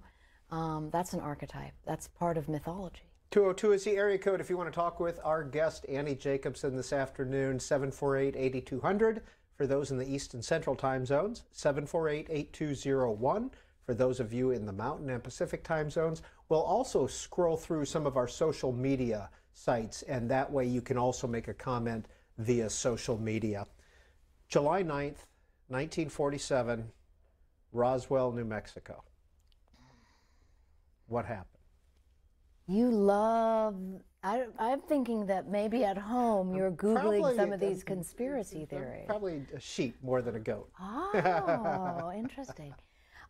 Look, the myth of Roswell is part and parcel to, certainly to Area 51, certainly to the idea that the government keeps secrets, that the military keeps secrets. That is when allegedly a UFO crashed and the military stepped in and, you know, took the evidence away.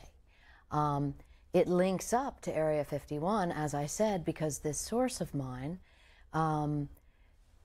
told me that he was part of the team that years later received the what crashed at Roswell at Area 51. And this is the origin story of the alien myth of Area 51.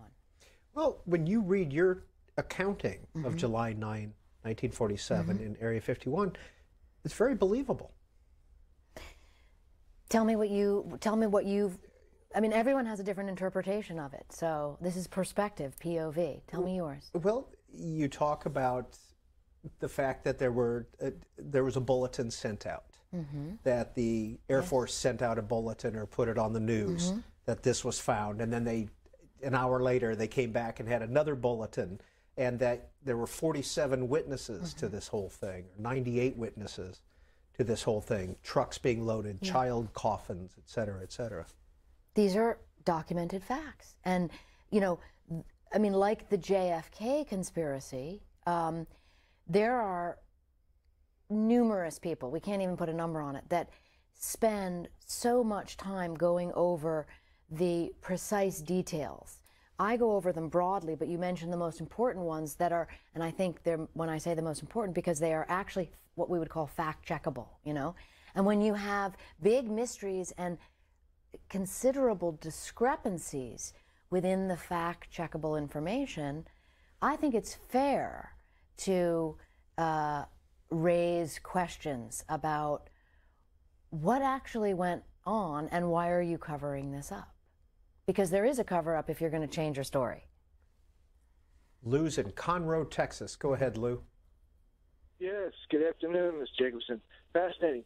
Two questions. One, did you do any reviews of Robert Ludlum's books, Born, Identity series, for any of your writings? And two, do you think the current election of the president, with all his military in the cabinet and the increase in the defense spending, do you think that's a dark CIA project? Thank you. I'm not familiar with any of the caller's books that he talked about. Robert Ludlum. Okay. I missed that. Sorry, I could. Right. Yes, but I tend to read more nonfiction than fiction. But as for the current administration, I attempt to stay out of politics. And this is why, is because I think it's more valuable to maintain neutrality in terms of political systems, agendas, etc. Because I'm reporting on the intelligence community and the Defense Department, and that doesn't change. I mean, the leader, the commander-in-chief changes, but many of those individuals are entrenched. And I know and work with many people on both sides of the aisle, and I see their point. I see both sides of the aisle's points. So I'm more interested in the battle, I'm more interested in the individual quest, and I'm most interested in the outcome. Well, given, and let's go to Operation Paperclip for this, but in all of your books, I think you can find this. Have we morally compromised ourselves as a nation at times for goals? As you asked, do the ends justify the means? Well, that's a perfect question segued into the previous question, and here's why. When I was working on Paperclip, my editor and I would have conversations about making sure that I was showing both sides of the argument, okay? And if there was any book that I was prone to having an opinion about, it was Operation Paperclip, okay? And I'm not Jewish, by the way, right? Because of my last name, many people say, oh, she's Jewish, she's going to side with the, you know. But what was interesting to me is that I did try to maintain that neutrality, and I think I may have succeeded, and here's why. Because I tried to show also why there was an argument that it was important to bring the Nazi scientists here to beat back the Russians. So was it a moral compromise? I'm telling you here on BookTV that in my opinion, yes, it felt that way when I was writing it. My job as a journalist was to show both sides of the aisle. I was on one television program that leans right, let's say, and they said, Annie, I'm so glad you wrote this book. You showed part and parcel why we had to have this program. We had to have it. Yes, the Nazis were terrible, but we needed to bring them here because we had to win the Cold War. I could be on another show that would lean left, and they would say, Annie, thank you for writing this book. You show that this was morally reprehensible. We absolutely never, ever should have brought these Nazis here, no matter what. You show it part and parcel, thank you. They read the same book, which speaks to my curiosity about perspective, about how people interpret the same facts. And that is part of human nature, the ability that we have to see things our way. I think where things get really interesting is when you have, some would call it a change of heart, others would call it a change of mind. That's what interested me in phenomena in particular, because almost everyone who works in that world has what's called a conversion moment, where they have a change of heart, where they have a change of mind, their life changes, and the results are dramatic. I think I remember reading in Operation Paperclip, Werner von Braun, he had a conversion, but it was he was born again as a Christian.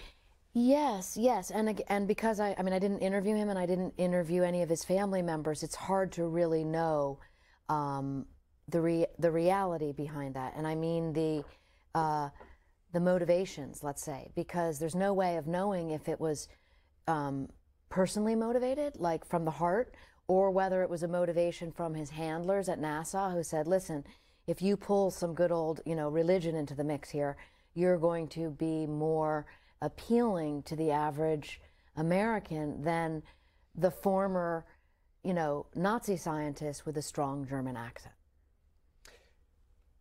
Does this tie in at all to the project over in Switzerland and France, the big, Big Collider. Bang. Yeah. Yeah. Does it tie in at all, some of the research that DARPA is doing? Not that I know of, but I wouldn't doubt it, because all of this science is interconnected in an interesting way. And we in America, the defense scientists are always looking at what's happening around the world, going back to that theme that we cannot be beaten, we cannot be overtaken by technological surprise. That's what happened with Sputnik in 1958. They made it into space before we did, and that has never happened since. So there is good reason to say, wow, DARPA is doing its job. Email, and this is from Jim. Do you have any knowledge of soldiers being experimented on during the Vietnam War era with drugs like LSD, also testing them with ESP or UFOs, etc.? Mm-hmm. Human testing is an infinitely interesting and problematic area. In Operation Paperclip, I write about the origins of the Nuremberg Code. And then in Area 51, I write about how the Nuremberg Code was defied by our scientists working for the Atomic Energy Commission, conducting human experiments related to radiation. Really nefarious experiments that were made transparent by the Clinton administration.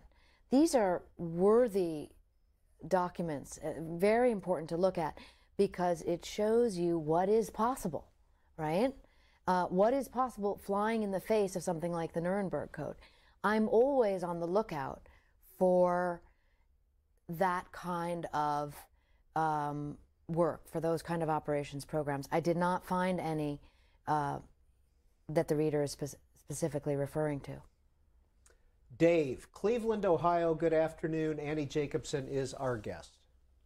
Thank you for taking my call, and thank you for BookTV. My question is concerning 1957. That was the year of Sputnik, and also Wassan's Life article with the multi-color photographs appeared in 57. And in April of 57, they had Project 57. It occurred right before the nuclear test series Operation Plum Bob. And in Project 57, this was near Area 51, plutonium was scattered across the desert. And I wonder if your research into Area 51, if you can give us any more details about Project 57 that might be of interest. Dave, do you have why the interest in these topics? Well, back in 1989, I was delivering mail and met a man who had been in Hiroshima, a U.S. Army guy. I saw a TV show about cloud samplers, and I also started getting a lot of newspaper photographs relating to the nuclear test series. I was able to tour the test site in 1995, and I have quite a lot of documents I've got from the government. At one time, I was at the Reynolds Electrical and Engineering public reading room down there in Las Vegas, and I actually had in my hands uncensored documents. I saw the names and the rates of dose that cloud samplers were getting. That was quite a thrilling day. So I'm wondering in particular about Project 57. Thank you, sir. I write about Project 57 at length in Area 51. And it was a fascinating test because we did do that plutonium dispersal. And I tell it through the perspective of the security guard out there at the time, a man by the name of Richard Mingus. And it's extraordinary what went on, the kind of fast and loose operations that the AEC was conducting. I also write about cloud sampling because that is part and parcel to this, because many of the test pilots who I interviewed for Area 51, including the great Hervey Stockman, who was the first man to fly over the Soviet Union in a U-2. This is in 1956, bringing home photographs of 400,000 square feet of the Soviet Union that had been unseen by the intelligence community before. Stockman then went on and was a nuclear test pilot and flew directly through some of those clouds that are being discussed here. So again, this all kind of loops around together. The different threads come out in different ways. And the U-2 was developed at Area 51, right? Absolutely. Or tested? That was the CIA's first spy plane program. They called it eyes in the sky. And it was the U-2, and then when the U-2, you know, so much of this is about we do this and then the Soviets would beat us, or Soviets would beat us back, right? So we built the U-2 to fly high enough that would be out of range of Soviet surface-to-air missiles. Well, then they built up their surface-to-air missiles. Suddenly you have the Gary Powers incident, gets shot down. So the CIA starts building this new airplane that we talked about called the Ox Cart, and that was this incredibly secret project at Area 51. Many of the same scientists, Edward Lovick, who gave me my original scoop, worked on the U-2, then worked on Ox Cart. Would it surprise you today if Congress or the Vice President weren't aware of some of the things that are going on, or even the President? I wrote that I found that out, much to my astonishment, when I was writing Area 51, and I was talking to a source about this incredibly secret program that allegedly involved human, experiments out there, the crossover with the aliens. And I said, how come this was not uncovered during the Clinton administration, when so much of these nefarious human experiments out at the test site became public? And the source said the president did not have a need to know. That is an interesting statement. Roy, Newcastle, Indiana, please go ahead. Yes, kudos to C-SPAN and you, Peter, and to Anna Jacobsen. And I just have a little question here. I've talked with Carol Rosen, that was there for a while, a right arm to von Braun in his latter days. And I've communicated with her by Skype, email, and talking with her.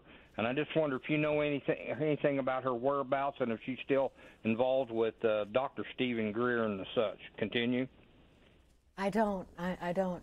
Do any of those names ring a bell besides von Braun's? Nope. Where did he end up in life? Von Braun? Yeah.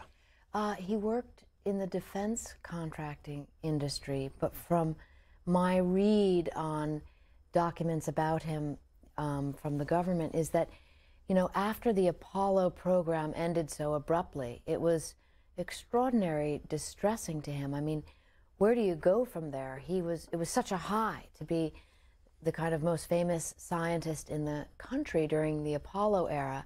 And then, people gave up on that program. Very difficult time, Vietnam War.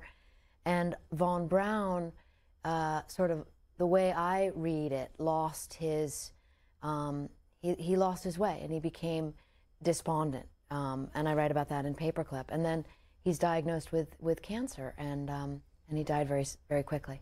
Greg, Clearwater, Florida, please go ahead with your question or comment for Annie Jacobsen. Yes, thanks for taking my call. I have a question about the current state-of-the-art of secret aircraft technology in the U.S. Because the SR-71 and A-12 spy planes were 1950s technology, the F-117 stealth fighter was 1970s technology, and the B-2 bomber is 1980s technology. That's a long time ago. Have you heard about anything about current state-of-the-art exotic aircraft being operated by the U.S. and their capabilities? And just a footnote, I do know about the Air Force's X-37B space plane, one of which is still in orbit after 600 days in space. I think you nailed it with that last program. That's one of the more interesting ones I know about, and I write about it in the Pentagon's Brain. The way I would approach that answer is to say, like, if you look back at the technology in the 1960s with the A-12 Ox Cart, and you consider going 2,400 miles an hour, then, under these secret programs, you can kind of figure out what must be going on today based on the information that you talked about, the programs that we know about, and then you kind of can, speculate on what is unknown. And again, those programs are kept secret because they are part and parcel to national security. I mean, the air has always been an important space to dominate for the Defense Department. From page 364 of Phenomena, the UN turned to extrasensory powers to help it find Saddam Hussein's weapon sites? This gets into the downfall of the program because you had some of the soldiers who had been trained to be psychic retiring from the military and taking it upon themselves to offer their services outside the military. And that is that situation you're talking about. Now, that led to a grave problem because the protocols involved in remote viewing at that time were still classified. And so by bringing the very subject to the public, that was a press release on that because the journalists found that interesting, as they should. And then the kibosh was put on that, and it took a couple more years for the program to really be revealed. But that was a former soldier going outside of the military, offering private services to the UN. Since Robert Lazar in 1989 revealing Area 51 to the general public, has there been somebody else who has done this? That's a good question. Not specifically related to Area 51. Certainly the numbers of people interested in that are phenomenal. But, and yes, there are revelations all the time, but I think Lazar learned an interesting, came to an interesting conclusion, certainly in my interview with him, about what happens if you reveal something that you're not supposed to reveal. And the Defense Department learned how to deal with people who say outlandish things, or people who say things that they can spin as outlandish, or, reflect as outlandish. And so, and also keep in mind, when Lazar made his declaration, I mean, the world was a totally different place in terms of our smartphones. Information is king now, and you can learn so many different things in so many different ways. So it doesn't have the same power that Lazar had going on ABC TV. I mean, that was a big deal. When you put in the request to visit Area 51, to whom did you put it in, and what was the answer? I requested to go with Ed Lovick, I presented it as, wouldn't this be a terrific way to make transparent to the public? And their response is brilliant. I mean, it's always true to form. And they spin around the facts because they can't actually say. I refer to it as Groom Lake, thinking maybe they would, take the bait, but they didn't. And of course, it's like your request to go somewhere that can't even really say exists has been denied. What's Area 12 out there? There are all kinds of areas out at the Nevada test site, and they're divided up. All of them involve nuclear testing. Area 13 was where there was the plutonium test. Area 25 was where they were building a spaceship that was going to take us to Mars using nuclear weapons technology. I mean, you could write a different book about every one of those areas out there. If you drive north of Vegas on, I believe it's State Highway 95, you go right past Nellis Air Force Base, or kind of through it in a sense. Is that where Area 51 is? How far off 95 is Area 51? Area 51 is kind of like north in a different direction because it's inside the test site. But Nellis has always played an interesting role because stories abound about pilots who, because everybody knows you cannot fly over Area 51, and every now and then there's kind of like someone puts their wing into the tip of the box, so to speak, and there's kind of a report, most of which is redacted. But yes, they work hand in glove and always have. I mean, that part of the country with all these different classified areas out there, if you look at a map between China Lake in California and you look in Area 51 in Nevada, the test site, these are huge swaths of land where classified military technology is fully underway. When you requested to visit the headquarters of DARPA, which you describe in your book, The Pentagon's Brain, as being in Arlington, Virginia, a suburb here, what was the response? Same thing, you know, they really want to be able to control the message, I think, more than anything. And the idea is, well, if you keep a journalist out, you're definitely controlling the message because they're not in. So that is an ongoing source of frustration, I think, because I do think that there's a responsibility by government to try and make the facts known and to try and make some of these facilities available to people like myself. But what DARPA said, you know, which they do have a good point, they are not a laboratory. It's just administration that's going on there, or so they say. So they were saying, go, you're gonna do better visiting the actual laboratories, and so I did. And there's DARPA's headquarters on your screen. Does NASA have an official position on Edgar Mitchell and his turn towards ESP and psychokinesis?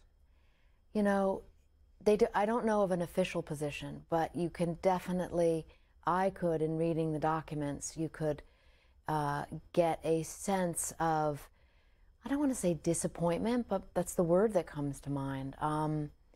You know, they like individuals who are part of their big programs to stick with stick with the message, so to speak. And you know, he had some wild ideas. He became very interested in the idea about aliens toward the end of his life, and he spoke about it at length. And I think a lot of the, you know, you kind of go where the love is, right, for lack of a better expression. And so he's getting a lot of, let's say, even nastiness from NASA. I mean, they brought a lawsuit against him at one point over some equipment. So, and he's being embraced by individuals who lean towards some what I would call conspiratorial ideas about aliens. And he definitely leaned toward that way. And again, it cost him, you know. But I find that really interesting. What I also found fascinating was Mitchell's relationship with Uri Geller, because I interviewed Geller at length in Phenomena, and I found him to be extraordinarily interesting and dynamic. I also wound up at Prime Minister Benjamin Netanyahu's house when I was with Uri Geller in Israel, raising extraordinary questions about whether or not he works for Mossad, which is why he left the CIA program. But you know, when I interviewed Mitchell, he spoke so highly of Geller, and when I interviewed Geller, he spoke so highly of Mitchell. They were like foils for one another. To Mitchell, Uri Geller represented everything that is possible, that idea of the far reaches of man and his biological capabilities. And to Geller, Mitchell represented the great explorer, the great hero, because he was young when Mitchell went to the moon. He was in his 20s, and he told me that Ed Mitchell, knowing about Geller's, you know, telepathy experiments and his public persona, Mitchell sent him a photograph of himself on the moon and signed it and, you know, said the equivalent of "Go Uri." And Geller said this just made him feel amazing in this moment of doubt, because he was being attacked publicly by James Randi and every other scientific skeptic and really dragged through the mud. And he said Mitchell gave him the kind of, you know, the stamina and the energy and the hopefulness to go forward. So they just have this fascinating friendship over the decades that I found really mysterious. Finish the story about being at Prime Minister Netanyahu's house with Uri Geller. How did you get there? So, I mean, how did we get there? The quest narrative. I was interviewing Geller in Israel, and I had specifically wanted to spend a lot of time with him because I figured that if he was a magician and he was doing this act by predigitation, what, you know, Randi and others do, magicians can bend spoons by just, you know, a trick. I figured if I spent enough time with Geller, I might be able to see, you know, a crack in the veil, so to speak. Which I never saw. I mean, I was with him for several days, for like 8 and 10 hours a day, walking all over Tel Aviv, and everywhere we went. I mean, he's so famous. He's the most famous person in Israel, it seems like. And everyone asked him to bend a spoon, and he did. And, you know, I mean, in these remarkable circumstances, and big soup spoons in a kitchen once, in a restaurant. I mean, it was really... And you saw that happen? I saw it happen. I mean, it was just, you know, and he doesn't really necessarily touch the spoon. That's what I found fascinating.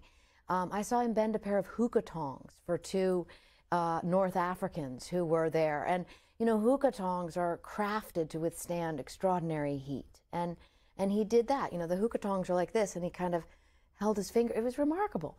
But the one situation I was curious about, and I told him I wasn't really buying, was this idea that he worked for the Mossad.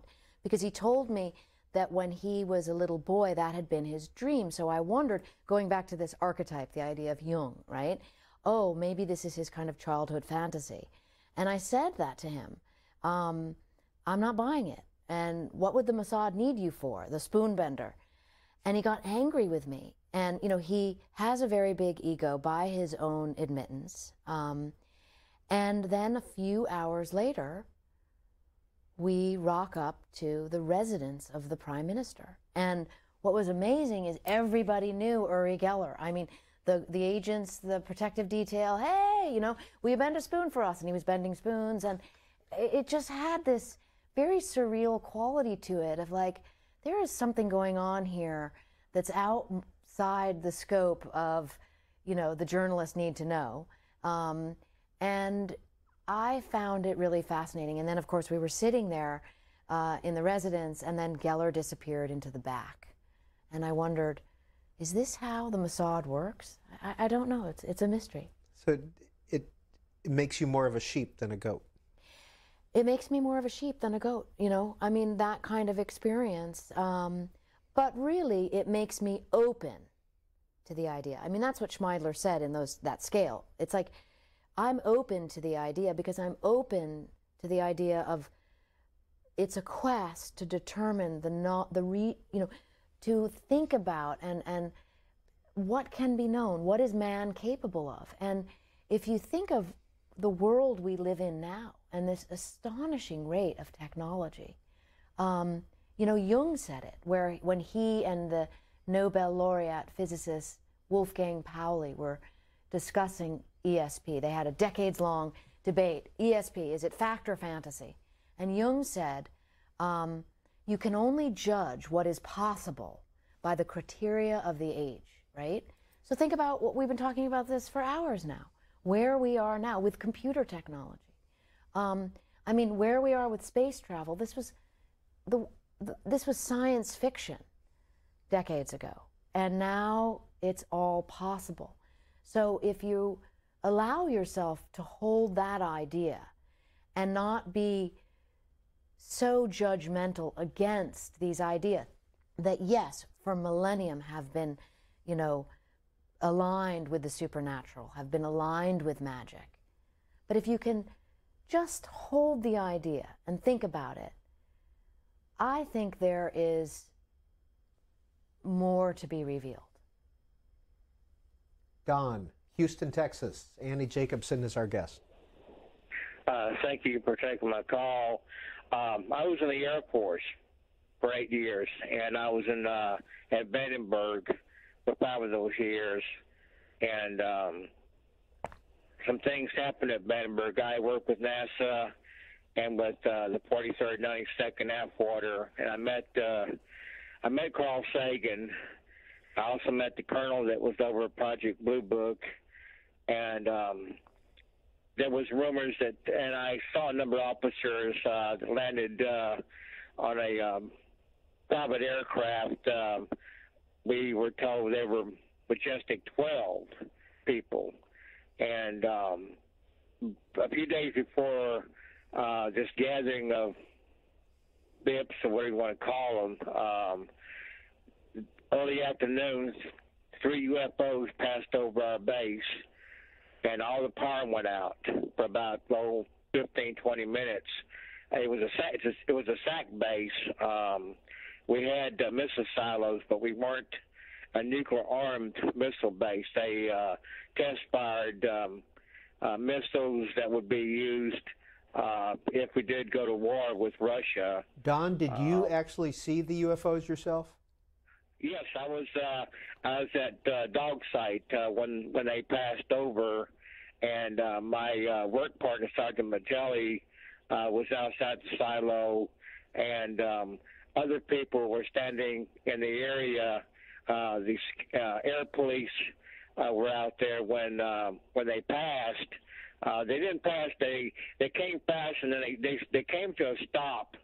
And I remember I looked at Vitale, and he kind of looked at me, and I said, "Look, am I saying what I'm saying or what?" And he kind of laughed. He said, "I'm not sure," but he said, "I don't think we have anything in our industry that can do these kind of things, Burke." And I said, "Well, I said I think you're right." And then they angled off right at a high rate of speed, and then they came back about 3 or 4 minutes later and hoovered right over the missile silo sites, and then they headed out towards where the NASA launch usually was communications satellites, and then sometimes it was top secret operations that then I guess they were launching whatever for the military. Are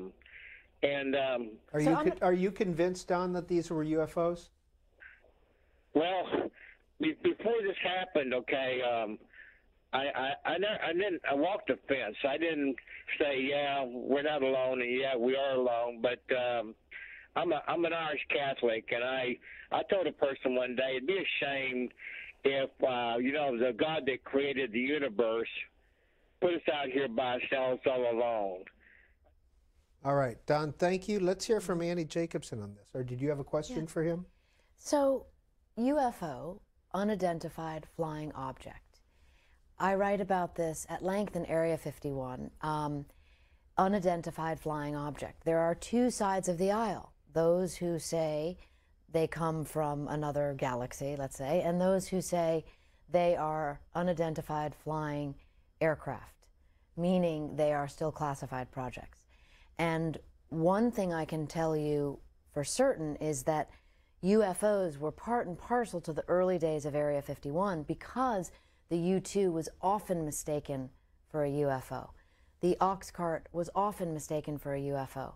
And I interview the pilots and the scientists who were working on this and the officials from the government who were in charge of putting the kibosh on those reports. Sometimes people who saw them, and again, what they were seeing was the ox cart, okay? And they would see this shiny object going at a speed that wasn't humanly possible because 2,400 miles an hour was an unknown speed to be able to fly in the early 1960s. So the FBI would knock at the door and, literally pay a visit to the people who reported these to let them know that they didn't see anything strange. And that created its own new conspiracy because if the FBI shows up at your door and tells them you didn't see something that you saw. Now that's not to completely disregard all of those individuals who firmly believe they have seen things in the skies that cannot be explained. I just think they're different sides of the argument. All your books have been bestsellers. Does that surprise you? Someone who spent decades trying to get someone to read what I was writing, yes, that surprises me. It's the best kind of surprise. Why'd you give up on the great American novel? No one was buying the great American novel from Annie Jacobsen, I mean, I think it's important to sort of pivot to where the work is, and when I say work, I mean, employment. When I became a reporter, that really changed things for me because I was able to accept that so much of writing, at least for me, is craft. It's just stay at it and keep at it, and ultimately you will find and narrate the story.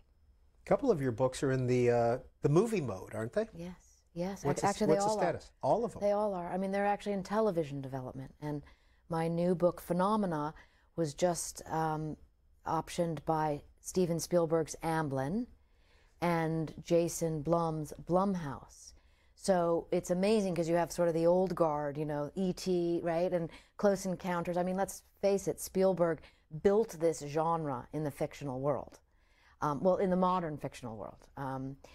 And then you have Blumhouse, who are responsible for not only the horror genre becoming so popular. They do all the paranormal activities. But they also make really interesting movies like Whiplash, documentaries like The Jinx.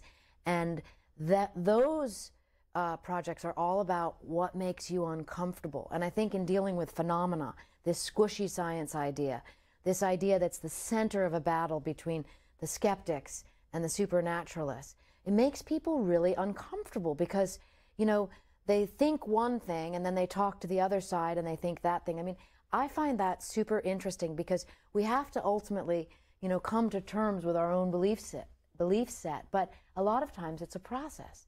The amazing thing about film and television is they're sort of the gentle way in to many of these subjects. And they spark an interest in the nonfiction world, I think. They work part and parcel. Okay, explain Hollywood here. You said Phenomena has been optioned by both Spielberg and by Blum. How is it that two people can option the same product? Well, they team up, so they're like two great teams. And then the content is created of how to move forward. I mean, you see that Operation Paperclip is in development with Brad Pitt's company, which is called Plan B, and Rat Pack, which is Brett Ratner's company, and they team up. So a lot of times you have, and Pentagon's Brain, you have J.J. Abrams' Bad Robot, the people behind Star Wars, working with Warner Brothers. So, and Area 51, AMC, you know, with Gail Ann Hurd, the woman who co-wrote The Terminator. But again, I think these science fiction is super interesting to a lot of people for my favorite theme, the reaches of what can be known. So much of science fiction winds up becoming the truth. And in fact, so many scientists, famous scientists, Nobel laureates tell me that their ideas come from reading science fiction as a child. Well, George Orwell was one of your influences that you listed. Why? Yes. For that reason? I mean, you know, that idea of what the future may be like is very interesting to me. And I like cautionary tales because you can see what you want to avoid or what you hope to avoid. You know, the idea of dystopia is a spooky one, particularly important. This speaks to the Pentagon's Brain. The last chapters in the Pentagon's Brain, I wrote about DARPA's quest to create a synthetic brain, you know, and my visit out to Los Alamos to meet with those scientists who are working on that.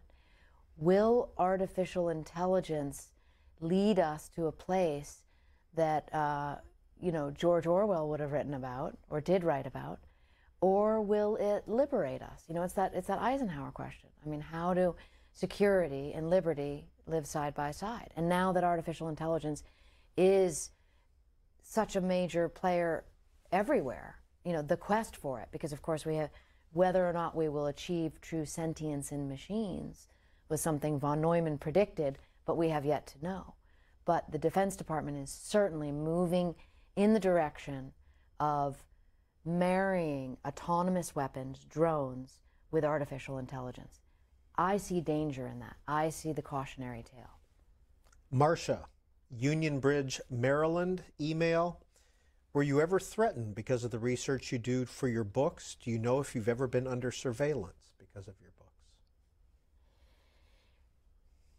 Look, the capabilities of the government are extensive, you know, in terms of surveillance. And I write about that in all of my books. I just really keep my nose clean, meaning I'm just after the facts. And I talk to scientists who worked on very secret, very classified military programs, and they are aware of what they can say and what they cannot say.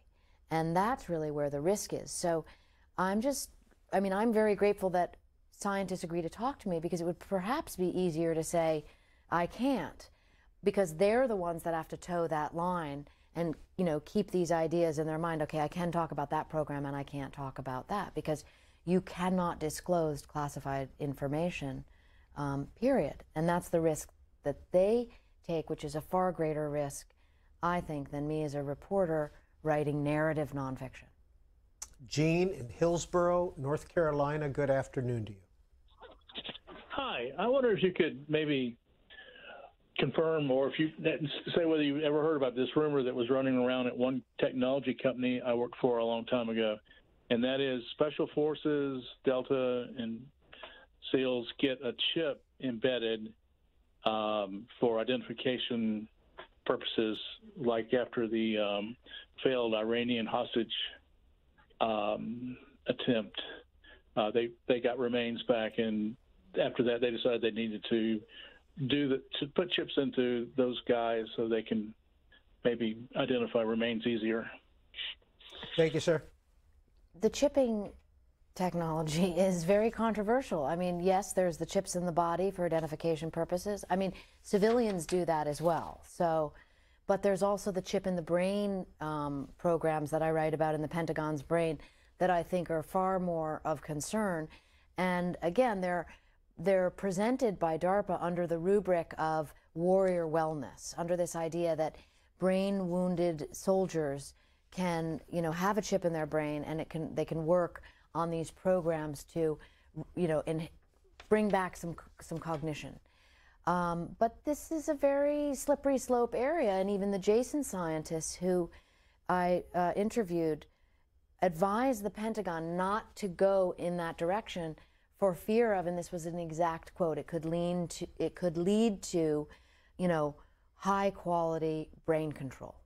And when you have again, that cautionary tale idea, when you have a warning from a group of scientists who have been advising the Pentagon for decades, and the Pentagon chooses to ignore that, I think it's important that those facts be known, and then the citizenry can decide whether or not they think this is a good idea, putting chips anywhere in people's bodies.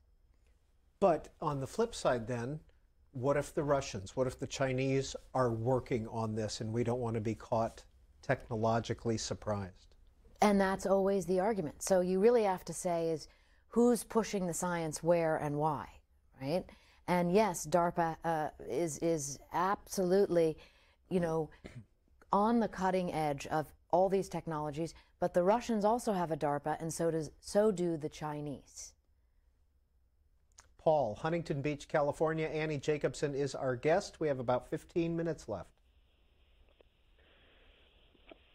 Thank you very much for putting me on. I have a number of questions.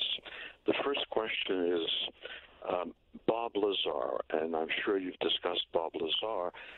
The interesting thing is that, by coincidence, Lazar was Hungarian, and apparently Dr. Teller recommended that he work on the reverse engineering of alien craft.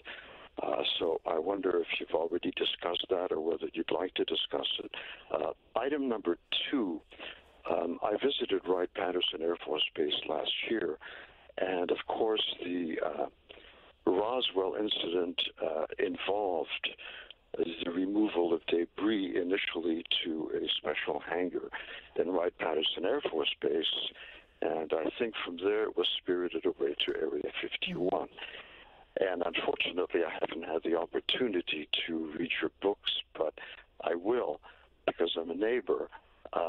So that's another area. The third area that is fascinating is that back in the 90s, an American military gentleman, a colonel, published a book in which he theorized, based on his experience, and proposed the fact that alien craft and alien reverse engineering was largely responsible for the explosion of technological breakthroughs that took place in the 50s, and that many of those breakthroughs were done by DARPA and then disseminated through the private sector. Tell you what, Paul, we'll leave it at those 3 questions, but very quickly, do you believe that on your third question? It's hard to disprove because the explosion, if you take a look at the development of human civilization, there are timelines when major discoveries are made. Archimedes, Aristotle, the Euclidean theorem, you've got Isaac Newton, but the huge concentration in a 30-decade period of explosive discoveries simply is statistically out of the norm of human evolution. At least I certainly feel it is, because we're looking at computing, we're looking at bioengineering, we're looking at the discovery of the transistor, we're looking at the tremendous proliferation of the use of silicon, and the additional electronic discoveries, but in particular, Kelly Johnson, skunkworks, and I'm sure you're familiar with skunkworks. The aerodynamics that emerged out of the skunkworks and subsequently are so radically different from the previous history of aerodynamics. In particular, the sharp aerodynamic edges of the U-2. All right. Paul, thank you for that, and I apologize. I think we got the gist. So many of these subjects are covered in Area 51, and you know, from Lockheed, Teller, Lazar. Again, these are all ideas. If you think about going back to what we were just talking about, what is possible in any age, okay? The idea of strange things in the sky has been an issue that people have thought about and contemplated and created art about going back to pre-civilization. I visited the British Museum while I was writing The Phenomena and looked at the earliest examples of what people thought were UFOs. I looked at cuneiform writings from King Ashburnapal's library, omens, divination. Rulers back in 600 BC would say, who will win the war? You know, I went to the Oracle at Delphi to kind of read and feel what it was like to work with prophecy. So prophecy, UFOs, man, civilization, biology, what is possible. These are all part and parcel to all the subjects I investigate. And I just love the fact that there are ideas that exist, and we look as journalists, we go into the documentation, we interview people, we present the stories as best. I present the stories that I do in my books as best as I can, based on eyewitnesses, based on documentation, and based on the work of other journalists before me who have laid the tracks down. And so the story is always evolving and changing and transforming, but ultimately it's going in that direction about, you know, what do we know about the past and how can we use that as we move forward in the future and make sense of this world that we live in, where technology is advancing at this astonishing rate, and yet we and our ideas, our brains, are still relatively the same. What about his point that all of a sudden we had these great technological leaps beginning in the 50s? Well, many scientists talk about that idea of knowledge, kind of the same discoveries cropping up in different parts of the world at the same time. And that is super interesting. I mean, one of the themes that I write about in Phenomena that I did not, that is new to my sort of, you know, works, if you will, speaks a little bit to the reader's question and to your point, and it has to do with this idea of where does inspiration come from, okay? The eureka moment. And I'll tell a story about the great Charles Townes and what he told me in our interview. Now, Charles Townes won the Nobel Prize in the early 1960s for the laser, okay? Arguably one of the most important technological inventions of the modern era. I mean, military applications, laser weapons, civilian use, eye surgery, the laser printer. And I bring this up because the scientific skeptics always go crazy on this idea. And on balance, when you think that the idea I'm about to tell you comes from Charles Townes, okay, it kind of puts things in perspective. So I asked him to confirm with me a kind of story that was out there about him, that the idea of the laser came to him while he was sitting on a park bench. And he said, yes, that is right. That was his eureka moment. Now, Towns, we learn, is a man of faith. So that eureka moment to him, in his view of the world and in his perspective, was something that came to him from the supernatural, okay?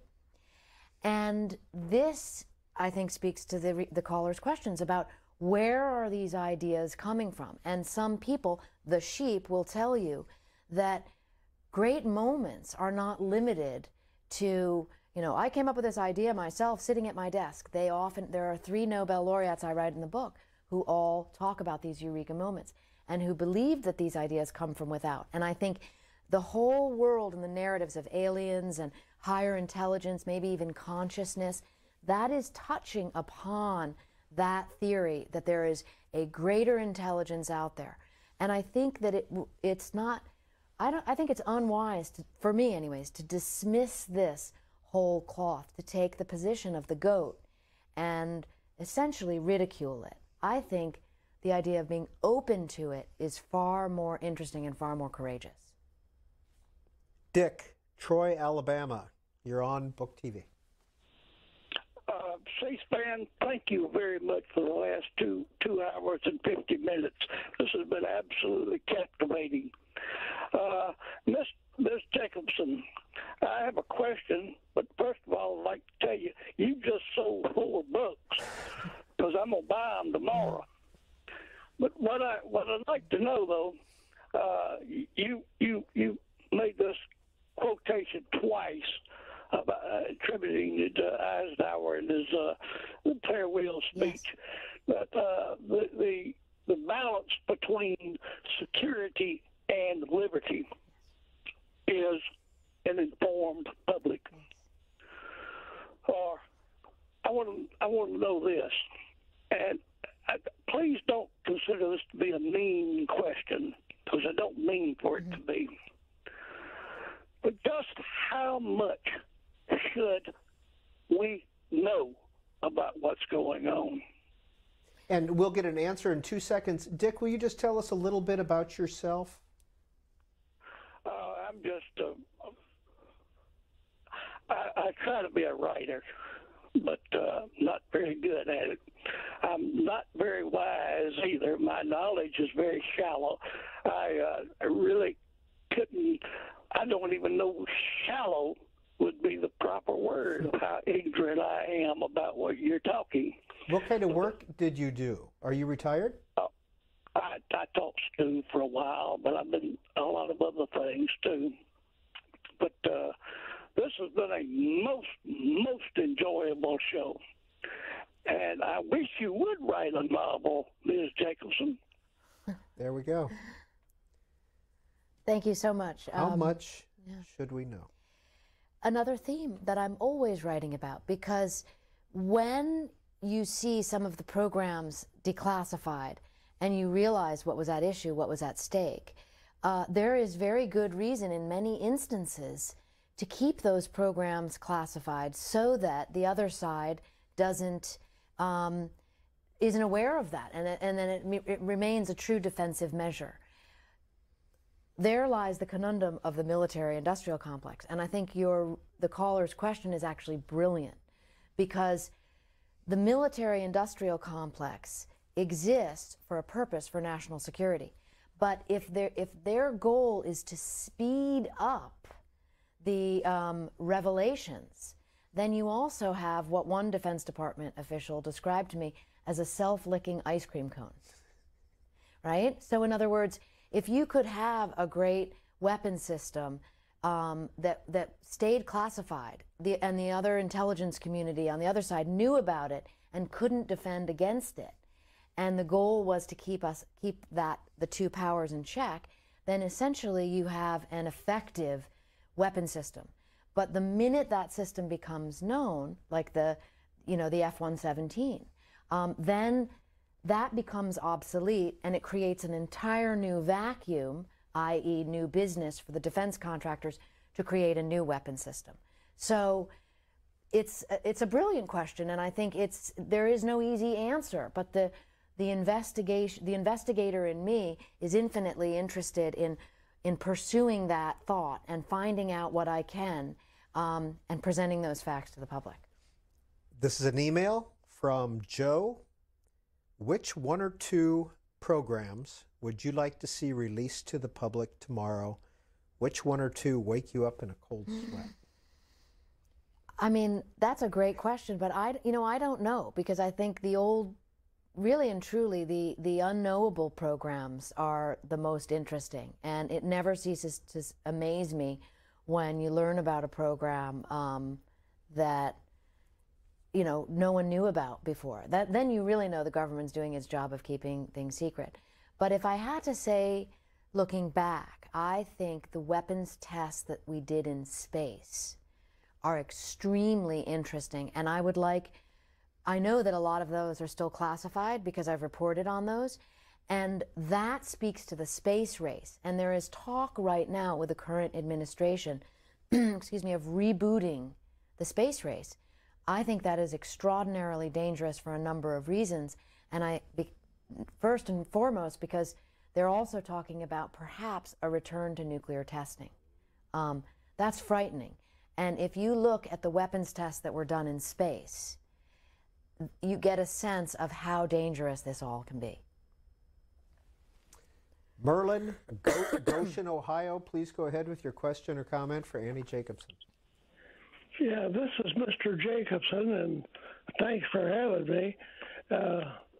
I'm 93 years old, and my grandfather's first name was Torvald Jacobsen.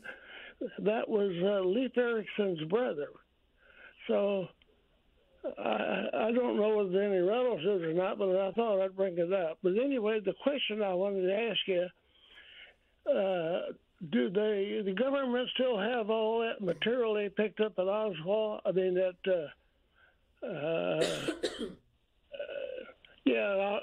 over at Oswald, the city of Oswald? In Roswell. Merlin Jacobsen of Goshen, Ohio, 93 years young. Thank you for watching. Amazing, you have the adventurer spirit in your blood. As for the Roswell remains, we don't know where they are. Do we know that there were remains? We'll get you a little bit more water. Sorry about that. Mm-hmm. I mean, it depends who you ask about the remains. I write about that in Area 51. I think that's one of those mysteries, and maybe to your earlier caller, if there was a program that could be declassified, can you imagine if Roswell was really declassified?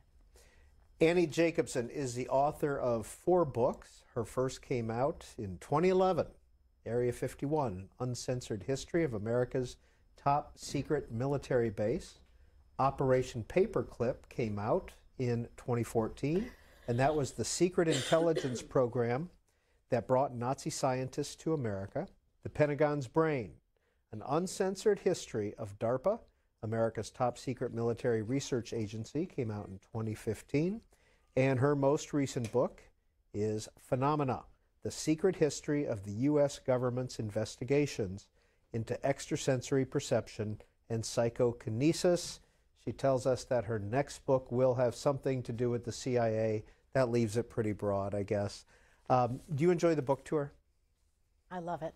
I love getting out there on the road and talking to people who like to read. It reminds me of that image that we talked about of Edgar Mitchell, the man on the moon reading, And you think about this idea, the archetype of reading, of knowledge. I often say I have the best job in the world. I mean, I get to write books and listen to what readers think about and what the experience of reading the books, and then how it influences them in their lives and their thinking and as they become more of an alert and knowledgeable part of the citizenry. Let's hear from Barbara in Newark, New Jersey. Hi, Barbara. Hi. Speaking about near-death experiences and extrasensory perception, I had a near-death experience, and I think the brain is more powerful than any computer. Also, have you heard of dark social?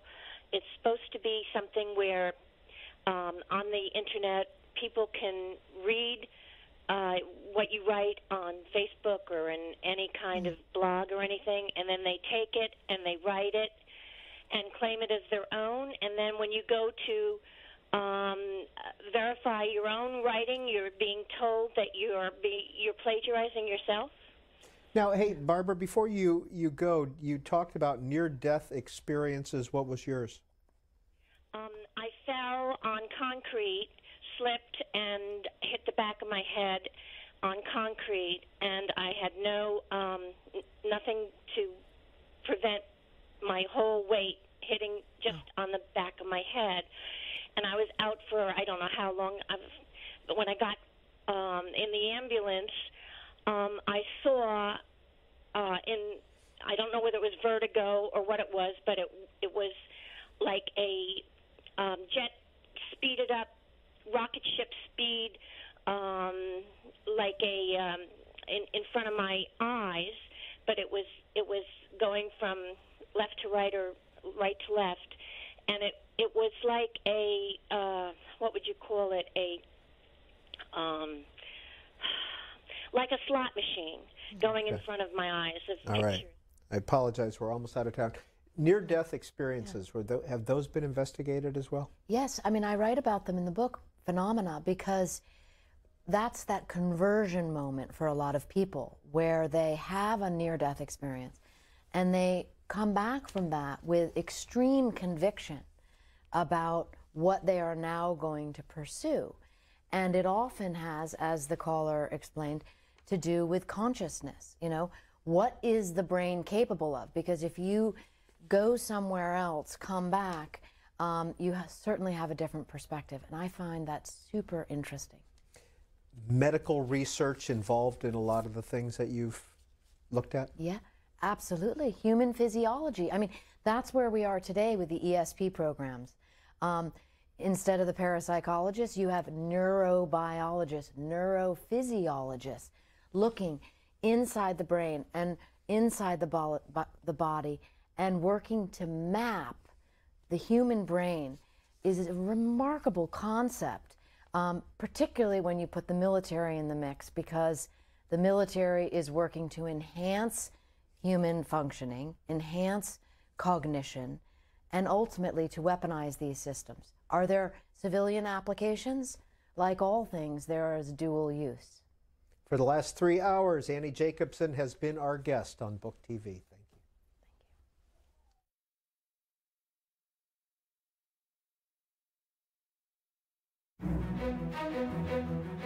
you. C-SPAN, where history unfolds daily.